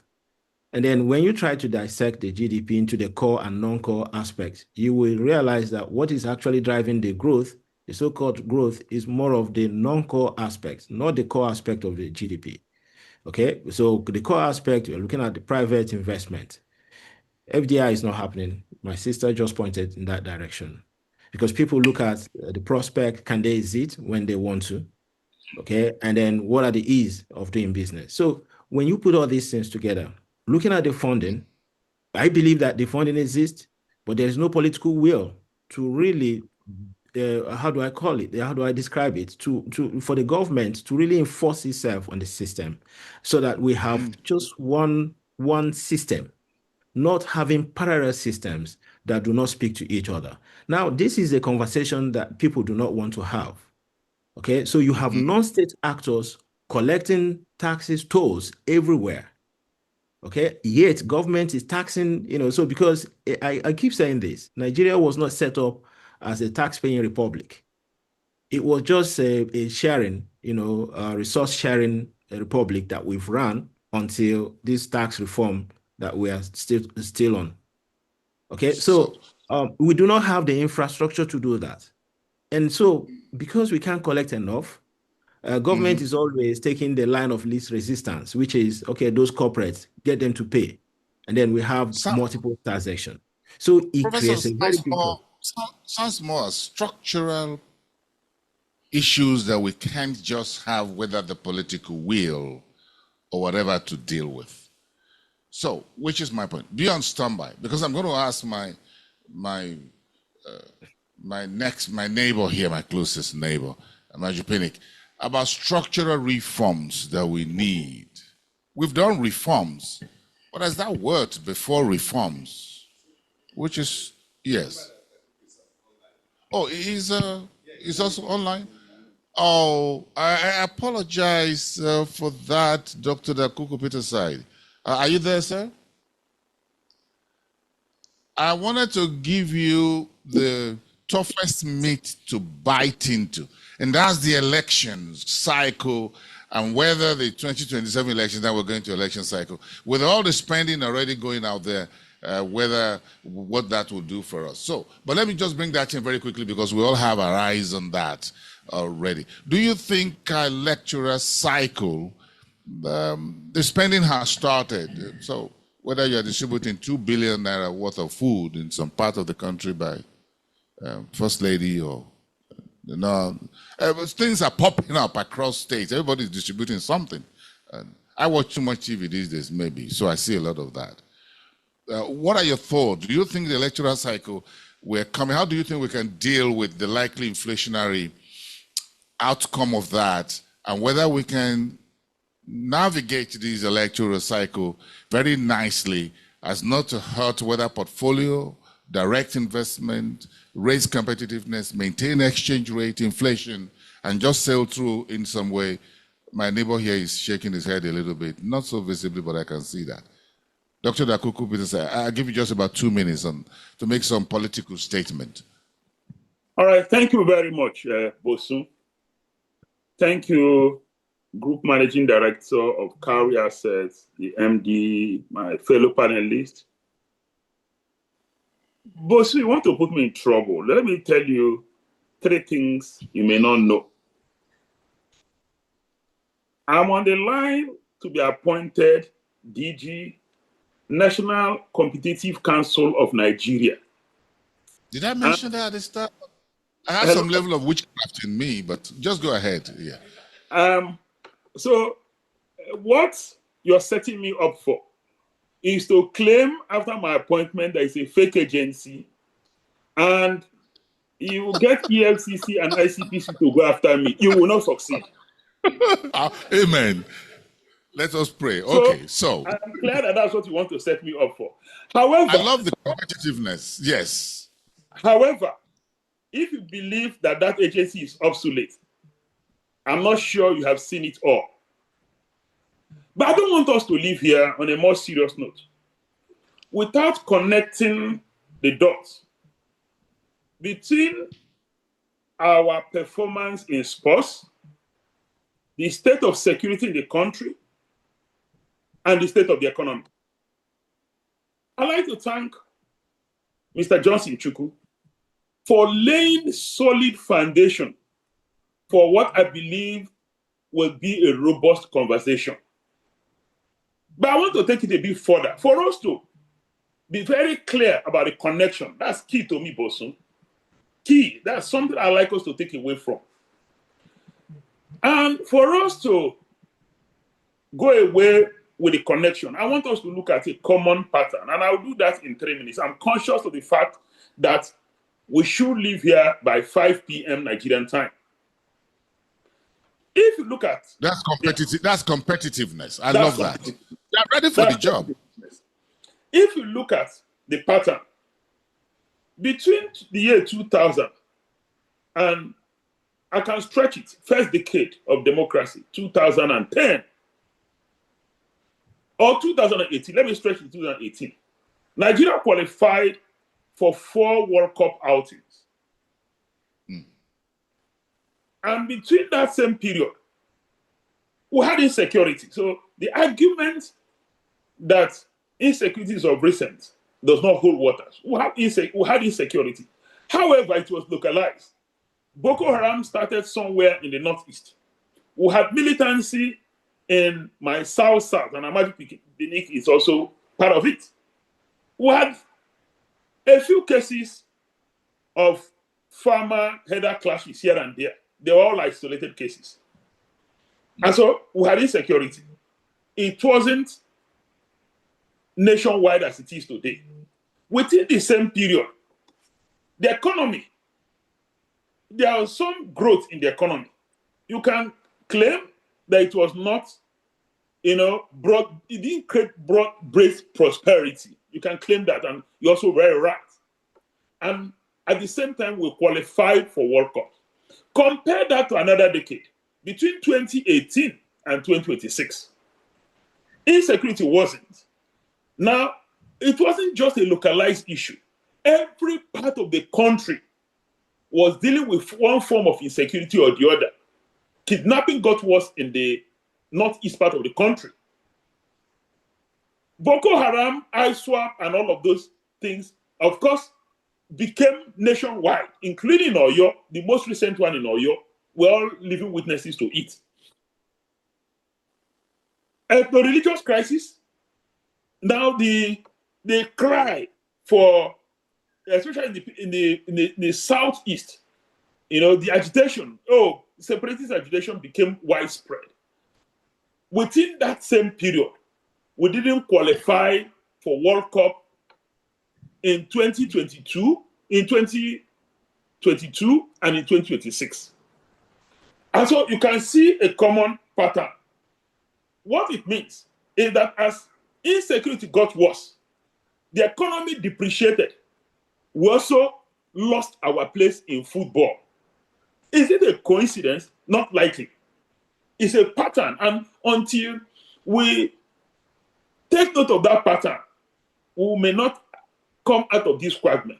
I put this out in my publication, and Professor Patrick Lumumba, who is my senior friend, put out an argument and said he doesn't agree completely with me. And Mr. Johnson Chukwu, Group MD of this, had alluded to it here in his earlier presentation. His argument at the time was that, look, China did not qualify for World Cup. China is as endowed as Nigeria population-wise. China has resources. China, apart from having resources, also have a lot of young people. But he missed out a point which we will talk about here. He talked about Singapore. That Singapore is a nation that's done well in the economy. They didn't qualify to the World Cup. He talked about Vietnam. He talked about Malaysia. He talked about Indonesia. And we all engaged on that. At the end of our engagement, two things were established. One is the fact that, historically speaking, Nigeria has right to expect to have a seat at the World Cup. Historically speaking, going by our antecedents, going by all our endowments. That's one. Now, two is what Mr. Johnson Chukwu had said earlier. The fact that we have a youthful population, we have talented people. And so it is naturally expected that we should be at the World Cup. So the question is, what went wrong? Because I don't have the time, I will have taken you through the entire gamut of issues. 4 critical things went wrong. One is the fact that football has since stopped being a sport, for entertainment's sake. It is a reflection of everything wrong with our nation or everything right with our nation. And I'll take the 4 critical issues. Football, our performance in football reflects a nation that thinks short term. We manage crisis reactively. We don't plan long term. We don't build institutions. We don't put systems in place. In fact, I have another senior friend. His name is Dr. Amuta, who says we're a nation of anyhow. Anything goes. Anyhow. And if you listen to Amaju in his presentation, you can connect to that. And so we have resources. Resources exist. What the challenge is misallocation, mismanagement, and in some cases, resources are captured. In fact, I don't want to say, because I may not back it with adequate data as it is right now. Right now, what we're experiencing as a country is resource capture. It's not even resource misapplication. And so corruption is another pillar. Resource mismanagement and corruption is another pillar. So I've established the first. A nation that thinks short term, where we don't have room for long planning, where we don't have room for institution building. A nation that corruption has become a culture, a way of life that is tolerated. And all of those things connect to a nation where there is leadership failure and there is lack of good governance. That takes us to another one. Football is a game, like most sports, that thrives on systems and structure. That's another challenge we face as a nation. Whether the challenge we face with insecurity, is it that we don't have a military, we don't have budget for military every year. All of this had affected our military. Whether it's lack of systems, whether it's lack of long-term planning, long-term thinking. whether lack of resource application, lack of, in fact, the persistence of corruption, despite the EFCC, the ICP, who can set up what they want to set up. Now, the other thing is the fact that we don't even plan long term. What's our vision for our football? In terms of execution, even if we put resources today, in execution, are we diligent? These are the core issues. Lack of system, lack of structure, lack of organization, lack of resilience. Amadi Pini appropriately captured when he said that, I think it's Mr. Johnson Chuku, that other nations that did well and lost in the World Cup have already started planning for the next World Cup. Us, we're not talking about it. Nobody's engaging on that. And so, football for me is a mirror of everything wrong with our nation. The challenge is not football in itself. It's the fact that lack of long-term planning, lack of structure, lack of system is in place, a culture of corruption has cost us, one, our absence at the global football arena, has cost us the insecurity we're dealing with, has cost us an economy that is not responsive, an economy that is not performing. And we can see all the indicators. Even when we say there's marginal growth in GDP, it is not yielding broad-based prosperity. Our people are in deep hunger, in deep poverty. If there's anything, poverty has risen in the last 3 years. Things have worsened. The reason is simple. What kind of growth do we have? We need to examine it again. These are the issues. All right. These are the issues. Thank you so much. Please give Dr. Peterside, Akuku Peterside, a round of applause. We're going to have a conversation on Arise News very soon, once you pick up that appointment. Congratulations in advance. I'm going to come back to Amaju Penix. Please don't quote me on the appointment. That appointment, no. I'm sure it's in my dream. It is a Chatham House. Dream only. You are among friends here. No, it's in my dream only. So I just woke up and realized I was dreaming. Oh, I'm going to dream with you. Structurally speaking, Mr. Manjipini, what more can we do? Let me just delve into some of the things that I said, Talking about creating a structure and a system, like I told you earlier when I came on that. When I came on in 2014, I knew that there was a problem. There was a fundamental vacuum we needed to create. We needed to create confidence in investors. We needed to look at areas where we don't need to depend on government for funding of our activities. And how do we do that when the perception about the federation was corruption, lack of structure? That's why we brought in PwC. We brought in financial derivatives. It was very expensive on us, but we did all those. But guess what? Financial derivative was also invited to EFCC. But guilty by association. No, exactly. So if I can tell you that PwC, the only thing that I can stand there today to talk is because we had those organizations working with us. So everything that you said we stole were captured in our year-ending clear. Now, let me talk about our focus. Our focus, we had the long-term, short-term, and the medium-term. The short-term, which of course is the QIP, the Quick Impact Project, was recruiting some of these Nigerians you mentioned there. I brought in Iwobi. I brought in Ademola Lukman. I went to their homes. I went to their parents. I got Tammy Abraham last minute. I got a very key last minute. I did. I have all their numbers. I come in with them. Those are our quick impact programs. And we did them. We had meetings, town hall meetings with them in England, and some of them said they will come. Their parents, we said no. There was nothing we didn't do in trying to get them. Secondly, I told you about our jersey. We needed to create something that would attract them. When Puma, I went to Puma, they said no.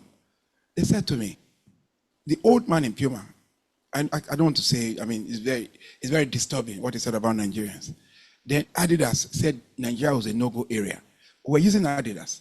I went to Nike and I told myself I was going to get Nike on my own. I was in the US, I was in Holland, I went everywhere. I finally got Nike and we are still using Nike today. And I told Nike, Nike asked me, what do you want us to do with our jersey? I said, freestyle. I want a jersey you can wear to church, you can wear to mosque, you can wear to party, you can wear everywhere. That's the beginning of the jersey you see everywhere today. I said freestyle, and it gave them a lot of confidence. We did all those. Then we're partnering states in building infrastructure. Look at the one in Benin. Then we also got our sponsors, build a football house in East State and build 2 pitches. Now, let me use Morocco as a paradigm shift. Politically, they are strong in football.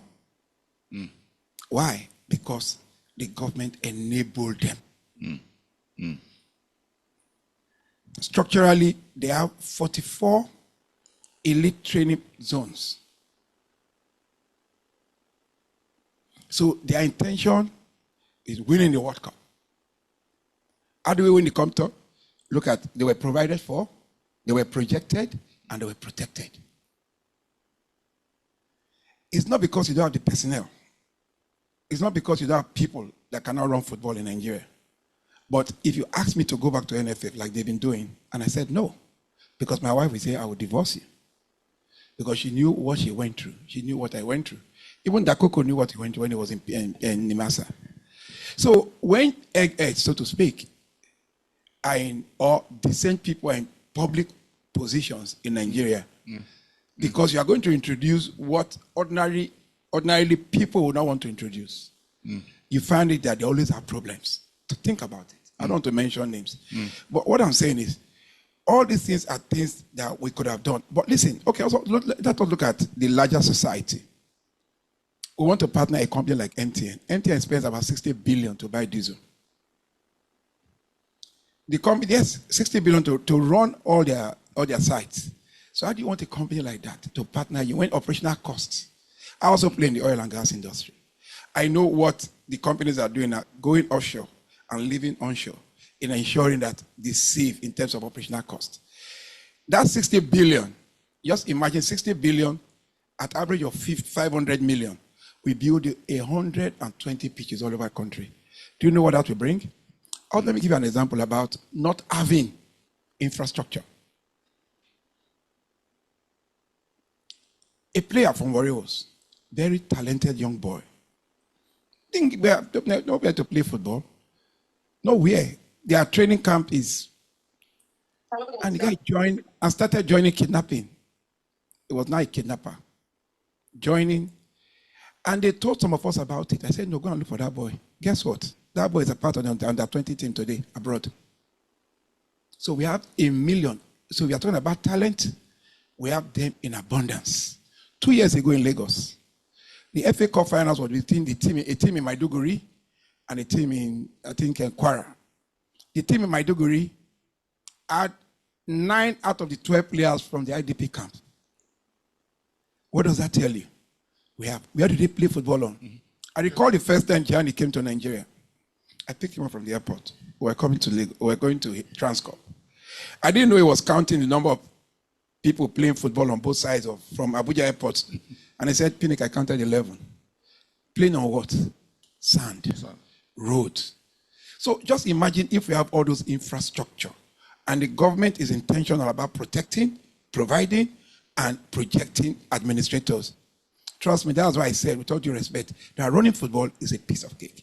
If you can be successful in your business, you can be successful in running football in Nigeria. There's nothing. It's just the political will. Where a governor will call you and say, please, I know your law is like this, but please bend it because I don't want my team to be relegated. Come on. We see all those things. We an emir will call you and say, listen, how many Northerners are in this team?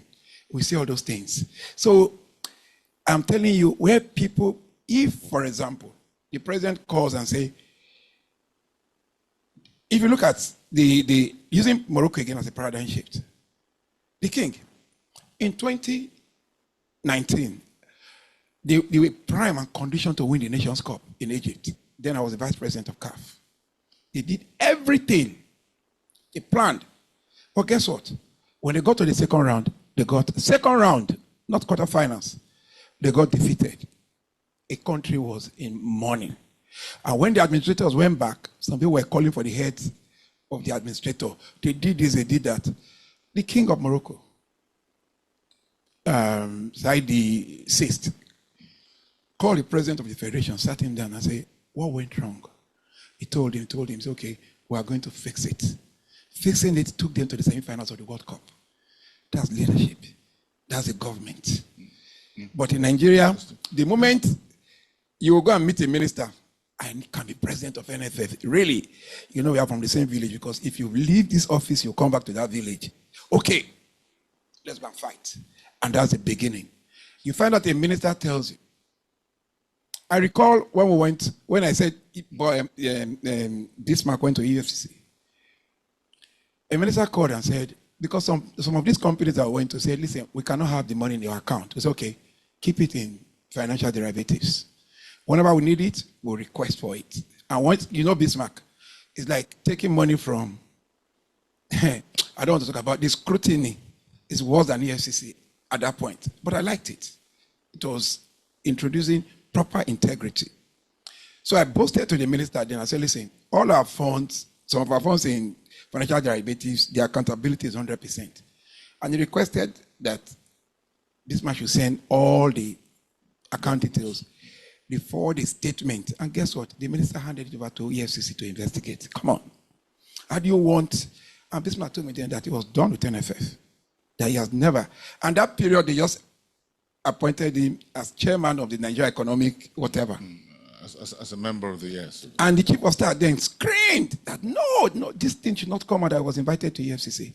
People don't understand the overlapping or the cascading effects in all these things. So I'm coming. So it's really, really sad that we have a country so hugely blessed that everybody here, trust me, I'm sure for you to be invited to this place, you can run the NFF if you have the enabling environment, if you have the requisite support, and if you have the zeal, the determination, the passion, the resilience, and of course the fear of God. There's nothing. It's like running your home and be intentional about things. I go to their homes. I talk to them. When we went to Benin, I came to the governor, when I went to Benin to play just 2 seconds, the qualifying match. I went to Babaji Shaola. I said, we want to go by boat. He said, what, Amaju? By boat? I said, yes. I'll take responsibility. He said, why? I said, you can't be playing in Lagos and going to Benin and be flying. What do you want to tell them about the aquatic life? Football is all about tourism. Let us explore that end. He said, are you sure? I said, yes. It's okay, I'll go with you. He said, go ahead with your program. I went to Abuja. I met the DSS DG. I said, populate both sides with DSS men all the way. Let us do a show of Nigeria that the Super Eagles was going. And really, they did. To the Lagos State government, they used that picture, that video, that our aquatic life is safe.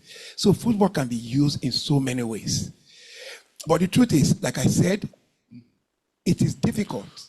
Yes. You have people of decency, of the right mind, wanting to be. I know bossing you, for example, if you are called upon to be a minister, you want to think about it.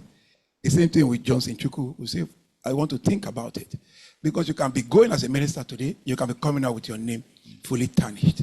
Thank you very much. Thank you so much. Please a round of applause for. Let me allow my panelists to start making a final point. And my final question to Ms. Chinwege has to do with the individual level. And I don't want my participants who are here and the delegates and those who are online to go away with something in their back pocket.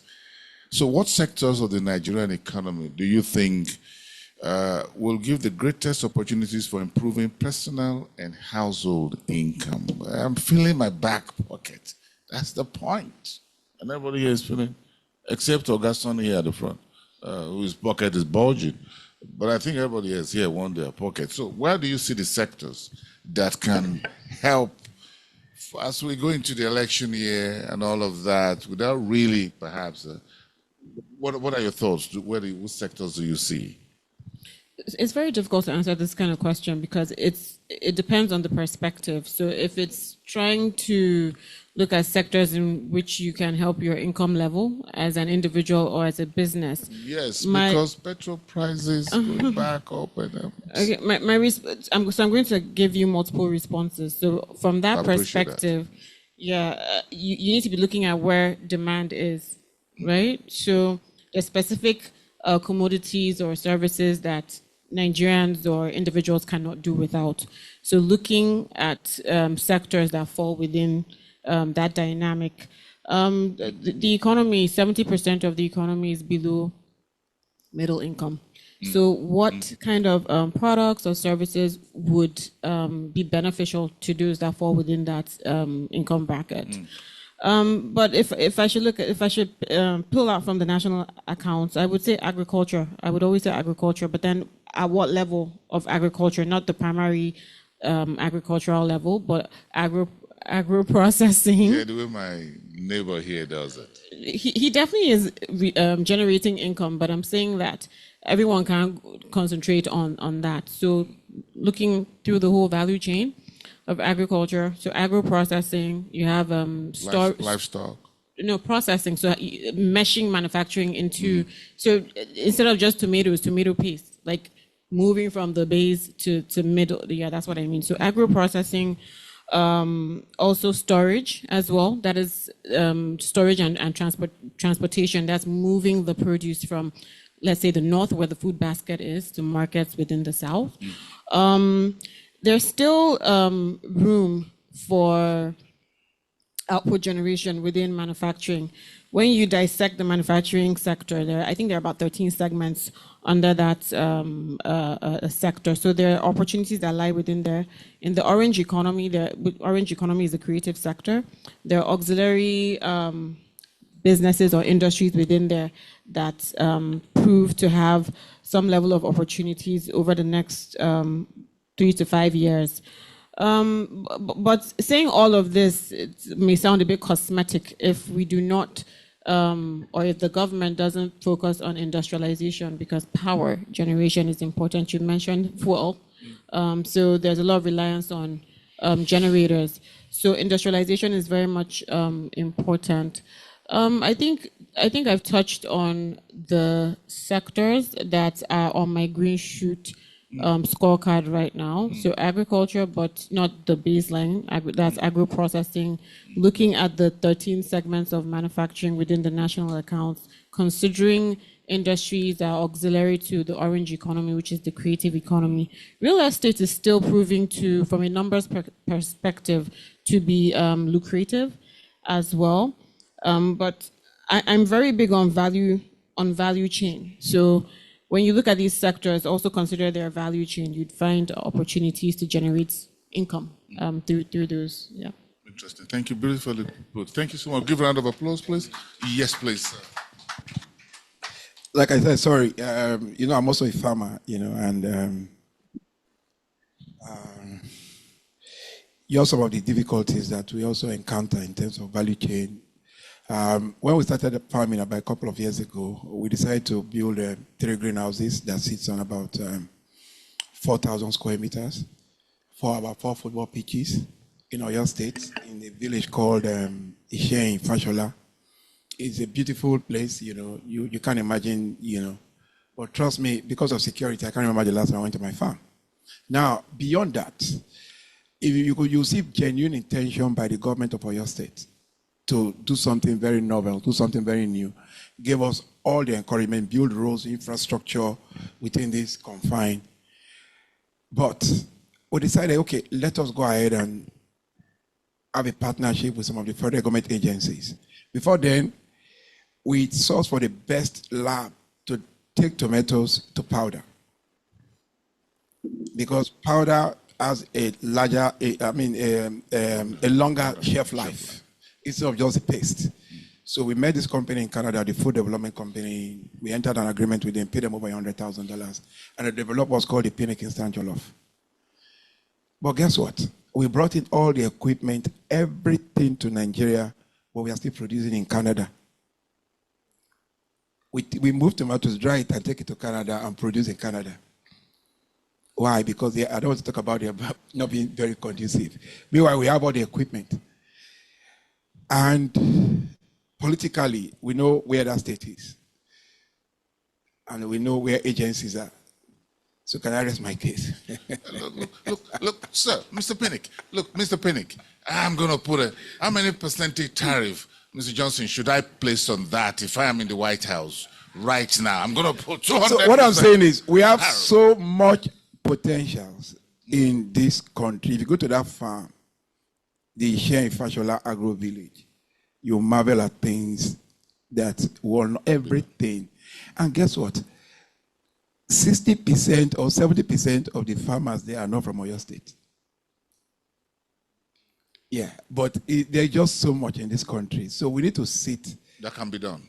We need to sit and look at ourselves very seriously whether we are ready as a country to move from this position, from this direction to this direction. Because once we are able to answer that question correctly, trust me, like I keep saying, and it's my belief fervently, that Nigeria will be the greatest country in the world. And that is the truth. Because we have everything, the brains, the beauty, the deliverables, everything we have. So just keep believing. Sometime we'll get there. Thank you. Thank you. Thank you so much. Round of applause for him. And talking about being ministers, we could just move you into agriculture ministry and then give us someone. Professor Hadi, can we have just the final 30, 60 seconds from you? I'm not asking for too much. Oh yeah. So what should we do? I think everything rests on the government, if you ask me. Because if you look at the stock market, Give me one priority. Give me one priority over the next 12 months that can run through this election cycle. Give me one policy that we can focus like I said, on. it's about infrastructure and then security. Because the companies that are really facing consumers are not doing so well.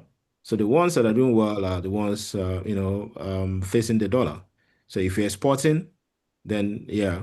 But then they also face a lot of constraints when it comes to logistics and all of that. So yeah, let's improve security. I'm happy that the president has authorized the recruitment of about 28,000 soldiers and so on. So let's hope that helps. Let's hope that. Thank you so much. Beautifully said. Dr. Dakuku, Peter's side. Thank you very much. Recall that we had mentioned that part of our problem are one, weak institutions, poor governance practices, lack of long-term thinking. But are all those reversible? The answer is yes. So the challenges we face are not challenges that are not insurmountable. Recruiting more soldiers will not solve the problem of the system. Even I support state police. State police is not enough. You can simply just move the points of corruption from the federal level to the state level. Point of abuse from the federal level to the state level.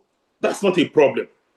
Please, can we deal with the root causes of insecurity? Economy that is growing, that is not inclusive. Can we deal with the root causes of football underperformance? And what are those root causes? Can we rebuild our institutions? Can we strengthen our governance capacity? And can we invest in our youth? Now, when we say targeted investment in our youth, it's got multiplier effect.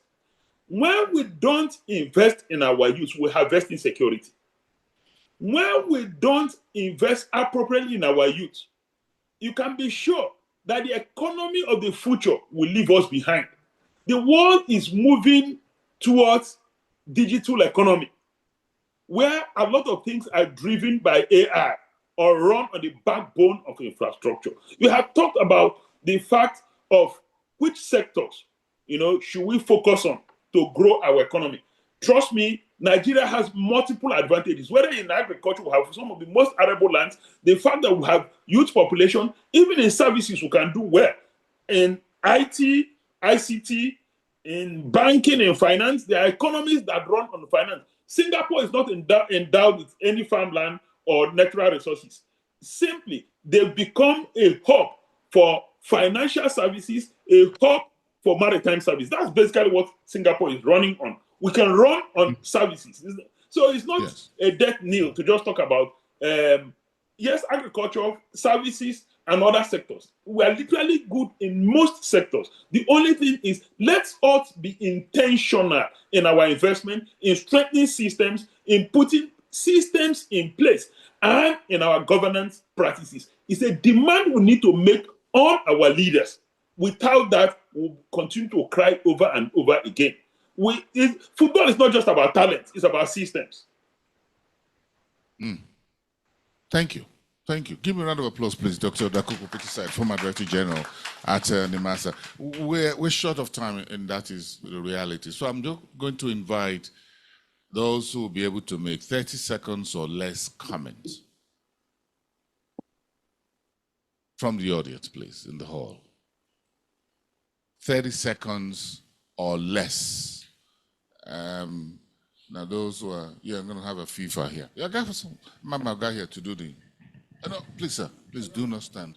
Let me do that, please. Thank you. Just 30 seconds or less, straight comment. Yeah. Thanks so much. My name is Captain Zeno, CEO of Zeno Aviation. This has been very insightful. I've learned a lot. As the conversation was going on, I was looking at the word World Cup, and I said, what do we need to do to be able to host the World Cup? And I like everybody's contribution. But I look at a lot of nations, and a lot of nations, they have Vision 2030, they have Vision 2040, and they can collectively work towards it. And I was thinking, what do we have as a nation? What collective vision is everybody working towards? And I don't think we have that. And I think that's one thing is from a governmental level, if we're able to have, everybody can buy into it and start to work towards it. Thank you so much. What do we need to do to host the World Cup? Just give me that also in 30 seconds. Realistically, we cannot host the World Cup as a country anymore. We can host it as a continent or half of the continent. Yeah. Thank you so much. That's very nice. Nicely put. I hope you're not heartbroken.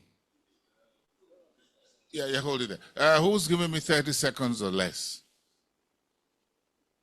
Anyone online who can give me 30 seconds or less? Quickly check online. If any question can just come just about very quickly. Can you quickly check online? Okay, I got another gentleman in the room. That will be the last, please. Thank you. Thank you. My name is Zeno. I work with Unilever. It's an FMCG company in Nigeria. I think Professor Bongo, I joined when Professor Bongo was actually speaking, came in a little bit late, and I think part of what he said that stuck with me was the fact that those who face the consumers are actually having a hard time at the moment, right? And I had hoped that there'll be a bit more insight as to why, right? Judging from his experience, managing or rather interacting with several FMCG organizations in Nigeria today. That would be one.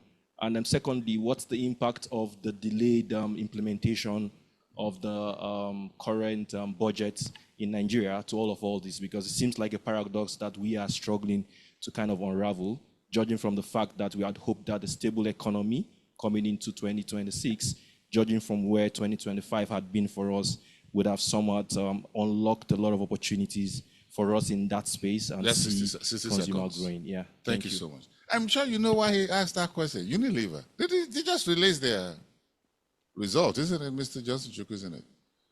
And they're paying interim dividend, right? 2 naira per share. And they did they're sitting on a mountain of cash, by the way. And they're making a matter of money in Nigeria. I'm going to charge you for that. Yes, that's why I was saying we should talk more about those who are doing FMCG. Oh, you're smiling too. You see the numbers. Those in the room. That's a 4x4 company. Thank you very much for your point. Budget. Who can speak to budget for about 30 seconds? All right. Thank you so much. I love that. Okay, so from a budget perspective, implementation usually does spill into the next year. So I'm not sure what you mean by slow implementation, because there has been implementation. It's just in terms of like completing the fiscal year. Maybe that's what you're referring to, but we do see budget slippage going into the next year. So I don't think there's anything spectacular or different from what we've seen with regards to the norm over the prior years. Do you want me to touch on the consumer part? Yes, please. Okay. Well, okay. So inflation is the answer. Consumption patterns have shifted. They've changed. Consumer pockets are squeezed. So you're in competition with, your competitors, and priority spending lists for different households and individuals have been adjusted. on the back of what we're seeing with inflation dynamics. The last inflation figures did register a trimming, well, very tiny, marginal decline. So for me, I refer to it as a plateau. It's still high. I won't give you my projections because you have to pay for that. But like looking ahead, I do expect from a base case scenario, inflation to remain elevated. So that is double digit. The CBN is trying its best to see how inflation dynamics can be brought down to single digit. The initial band was 6 to 9%. So I think it's just a dynamic that we need to keep watching, right? But the nutshell response to your question is inflation, purchasing power has been eroded, consumption, spending has now, people are prioritizing how they spend. So the competition is even harsher for companies like yours.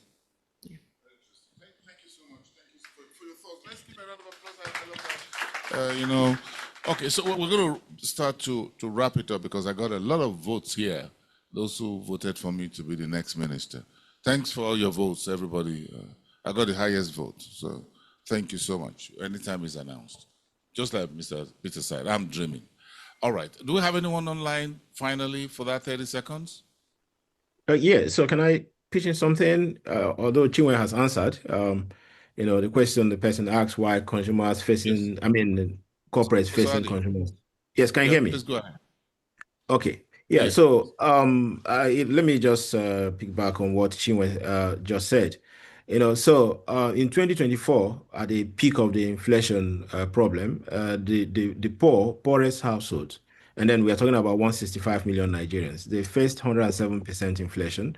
Well-off faced about 67%. So there's almost 50% difference in the inflation that the poor face versus what the rich faced.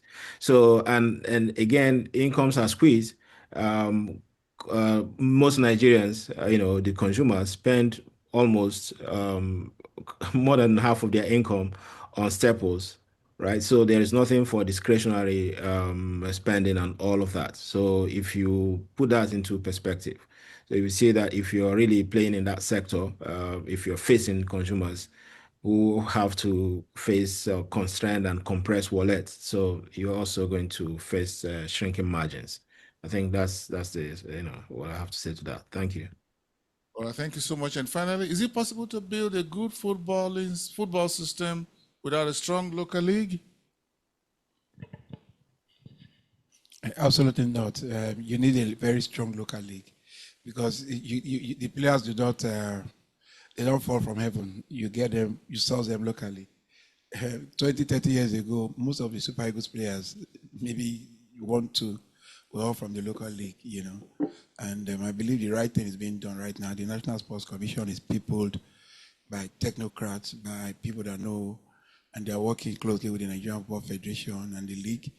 So, because when they talk about NFF, some of us just believe that is, there are some good people there, and there are people that are passion-driven about this country and want this country to work, and like I keep saying, we should all keep believing in this country. The president is doing his bit, he's doing his best, and we should compliment what everybody is doing from every side. We should just compliment them. It's not easy being a leader. It's not easy being the head of an organization, because if you look behind, you don't see anybody, you see only yourself. So you must take that decision that will right so many wrongs, that will change so many lives, that will change the dynamics. So it's very easier said than done that we cannot do this, but we keep believing. Once we believe, trust me, it will be done. And work and pray scientifically towards achieving your results. That's just it. Thank you. Thank you so much. Thank you. A round of applause for all my panelists. Let's take our closing remarks and vote of thanks. Mr. Koli Edoka, where are you? Managing Director, Cowry Security. Please let's give her a round of applause as she comes to the podium to give us a round of applause. Then a group photograph for my panelists, and of course she will join as well as the Managing Director of Cowry Treasuries. Thank you. My name is Nkoli Edoka. I'm the Vice President of Cowry Asset Management Limited. I will say good evening again to you all distinguished guests, the panelists, even those that join us online, Dr. Peter Side, Professor Adi, we thank you all for coming. As we draw this edition of the Cowry Quarterly Economic Discourse to a close, on behalf of the board, management, and staff of Cowry Asset Management Limited, I would like to express our heartfelt appreciation to each and every one of you for being part of today's event. Today's theme, the Nigeria's Conservative World Cup, misses and worsening insecurity, the economic performance nexus. It challenged us to look beyond conventional economic indicators and examine how governance, security, sports and national identity, and economic prosperity are deeply interconnected. As we can all see today, my sister Chinwe said she didn't know what she could have been saying because she's not a sport lover. But you can see today that, they've all come together and you can see that we are all interconnected. It has been an enlightening conversation that has broadened our understanding of the far-reaching implications of these issues on investment, productivity, human capital development, and Nigeria's global competitiveness. In no particular order, I would like to extend our sincere appreciation to our keynote speaker and host, our own group managing director, Mr. Johnson Chukwu, for setting the tone with a thought-provoking keynote presentation. Our gratitude also goes to Professor Bongo Adi for his incisive economic perspectives. Dr. Dakuku Peter Said, our mentor, for his valuable insights on governance and national development. And we want to also say congratulations on your dream position. Mr. Amaju Pinnick, thank you for bringing a unique perspective on sports administration and its economic impact. And not just that, I just learned today that tomatoes can be put in powder form. So probably I will meet you after this is so we can, we're investment bankers, so we can do one or two on that. So this is my first time. So thank you for bringing, I can smell the money. So thank you for bringing it to perspective and to our knowledge. And my sister, Chinwe Ekwim, your insightfulness and analysis on Nigerian macroeconomic landscape and growth opportunities are well appreciated. Thank you. To our distinguished moderators, Mr. Bosin, thank you for, making it very much interactive. You stirred today's conversation with professionalism, balance, and insight. Your thoughtful moderation ensured a lively, engaging, and impactful session. Thank you. To our clients, partners, members of the media, and all our guests, I can see some of them, I don't want to start mentioning names. We sincerely appreciate your presence, your contributions, and your continued support of the Cowry brand are well appreciated. Thank you. At Cowry, we remain steadfast in our commitment to promoting thought leadership alongside our promise to create wealth and transform lives. Once again, thank you all for honoring our invitation and making today's event a resounding success. You can follow us on our social media handles. We are not difficult, so we make it to be very simple. Whether on Facebook, Instagram, TikTok, LinkedIn, and X, you can just use Cowry Asset Management, but the management, one word, but the management there is just MGT.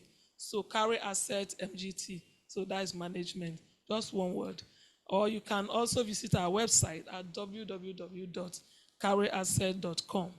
We also look forward to welcoming you to the next edition of our quarterly economic discourse. Thank you very much, and do have a good evening. Thank you very much. Please, thank you, everyone. Let's please remember there's a refreshment and networking. Ushers will indicate where that will be taking place. Thank you, everyone, for attending this quarterly briefing on the economy by Cowry Asset Management. So I'll please invite the panelists to still stay there. The Managing Director, Cowry Trustees,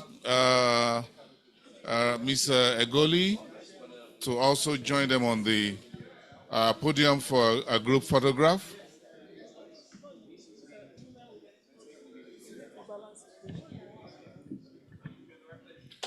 Thank you, everyone, including those who are online for this event. We thank you for your time, and we really appreciate it. Thank you very much, everyone. Have a great evening. Okay, let's have that.